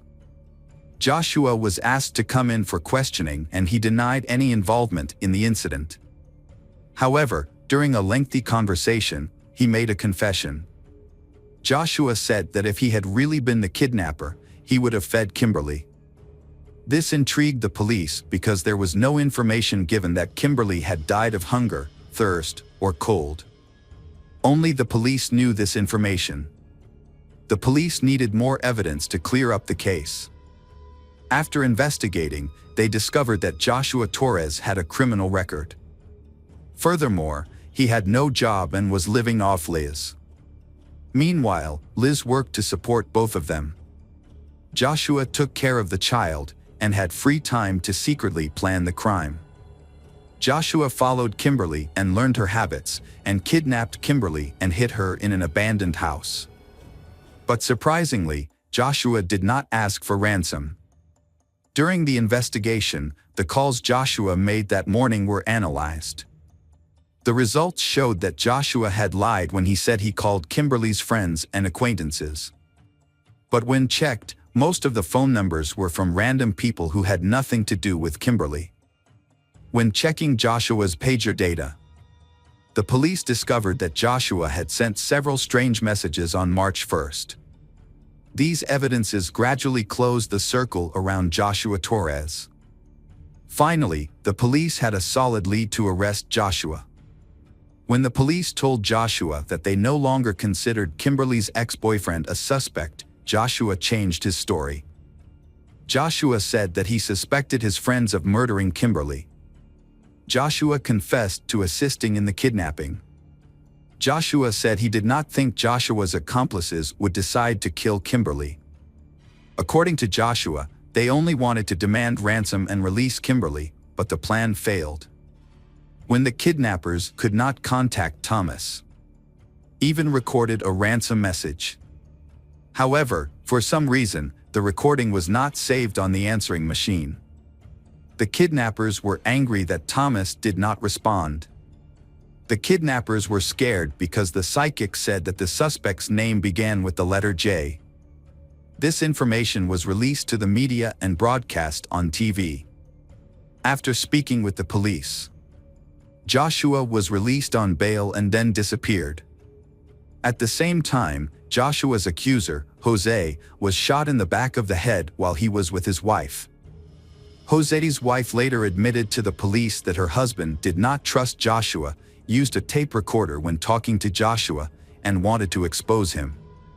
Police were able to establish details of the kidnapping and the crime through pager messages and statements from the suspects. The case involved 4 suspects: Joshua Torres, Julio Negrin, another man named Jose Negrin, and Nicholas Brett. It is worth noting that Julio had dated Kimberly and even intended to marry her. However, Kimberly rejected his proposal. Nicholas had just been released from prison before the kidnapping took place thanks to a bond from his mother. Nicholas had planned the incident while serving a prison sentence for serious crimes. Joshua had a criminal record dating back to his youth, including kidnapping and the legal use of weapons. A kidnapping had taken place, in which Joshua was the mastermind. Joshua directed the actions of the kidnapping group. When Kimberly returned from a party, the group of men attacked her in the parking lot. They had apparently been watching and waiting for Kimberly to be alone. To control Kimberly, they used guns to threaten Kimberly and force her to be quiet. They then tied Kimberly's hands and covered her mouth, eyes, and ears with duct tape. The group then put Kimberly in the trunk of their car and drove her to an abandoned house. There, they took Kimberly into the basement and tied her to a chair. They also took off Kimberly's shoes to prevent her from making noise by tapping her feet. The kidnappers told Kimberly that her father owed money and that they would release her when the money was paid. One of the kidnappers, Julio, was assigned to take care of her, bringing her food and water twice a day and keeping her warm. However, Julio left the house because he was afraid of the consequences. So, for 3 days, Kimberly had no food, no water, and was freezing. Immediately after kidnapping Kimberly, the kidnappers notified Joshua, who then demanded a ransom of $775,000 via an audio message. Joshua then called Thomas and left 2 empty audio messages. Therefore, Thomas ignored these calls. The kidnappers were waiting for a message from Thomas, but they did not understand why Thomas did not contact them. During this time, Kimberly was left alone and fainted several times due to dehydration, but Kimberly still managed to survive. The kidnappers did not receive the ransom and were afraid of being caught, so they decided to release Kimberly. When they went down to the basement, they found Kimberly unconscious. They thought Kimberly was dead and decided to get rid of all the evidence, including the hostage. The police knew that Joshua had directed the actions of his accomplices from inside the house, so Liz did not know that Joshua had kidnapped Kimberly. At the trial, Liz said that after being questioned, Joshua came to her and confessed everything. Joshua then beat her and threatened to kill her, before fleeing. Some time after the massacre, the police investigated Jose. He was also suspected of being involved in Kimberly's murder, but there was no direct evidence. Therefore, the police decided to take statements from the kidnappers. When questioning Joshua, he denied all involvement in the case. However, Julio decided to cooperate and gave an honest statement about the incident. Information from Julio allowed Joshua's role in the case to be determined, and Joshua was charged with Kimberly's murder. Therefore, Joshua, Julio and Nicholas were charged with related crimes such as murder, kidnapping and vandalism. At the trial, after more than 10 hours of debate, Joshua was finally sentenced to life in prison for 58 years, the same sentence that Nicholas Brett also received. Julio Negrin was convicted of complicity and sentenced to 2 to 6 years in prison after the incident. Kimberly's father, Thomas, was pleased with the court's decision, because Thomas did not want criminals to be sentenced to death. In his eyes, the death penalty was not the most severe punishment. Nicholas experienced abuse and assault in prison many times, and after only 2 years of incarceration, Nicholas died of AIDS. Meanwhile, Julio was released after 2 years after completing his sentence. However, Joshua is still serving a longer sentence and cannot be released until 2053 at the earliest, if he is still alive at that time.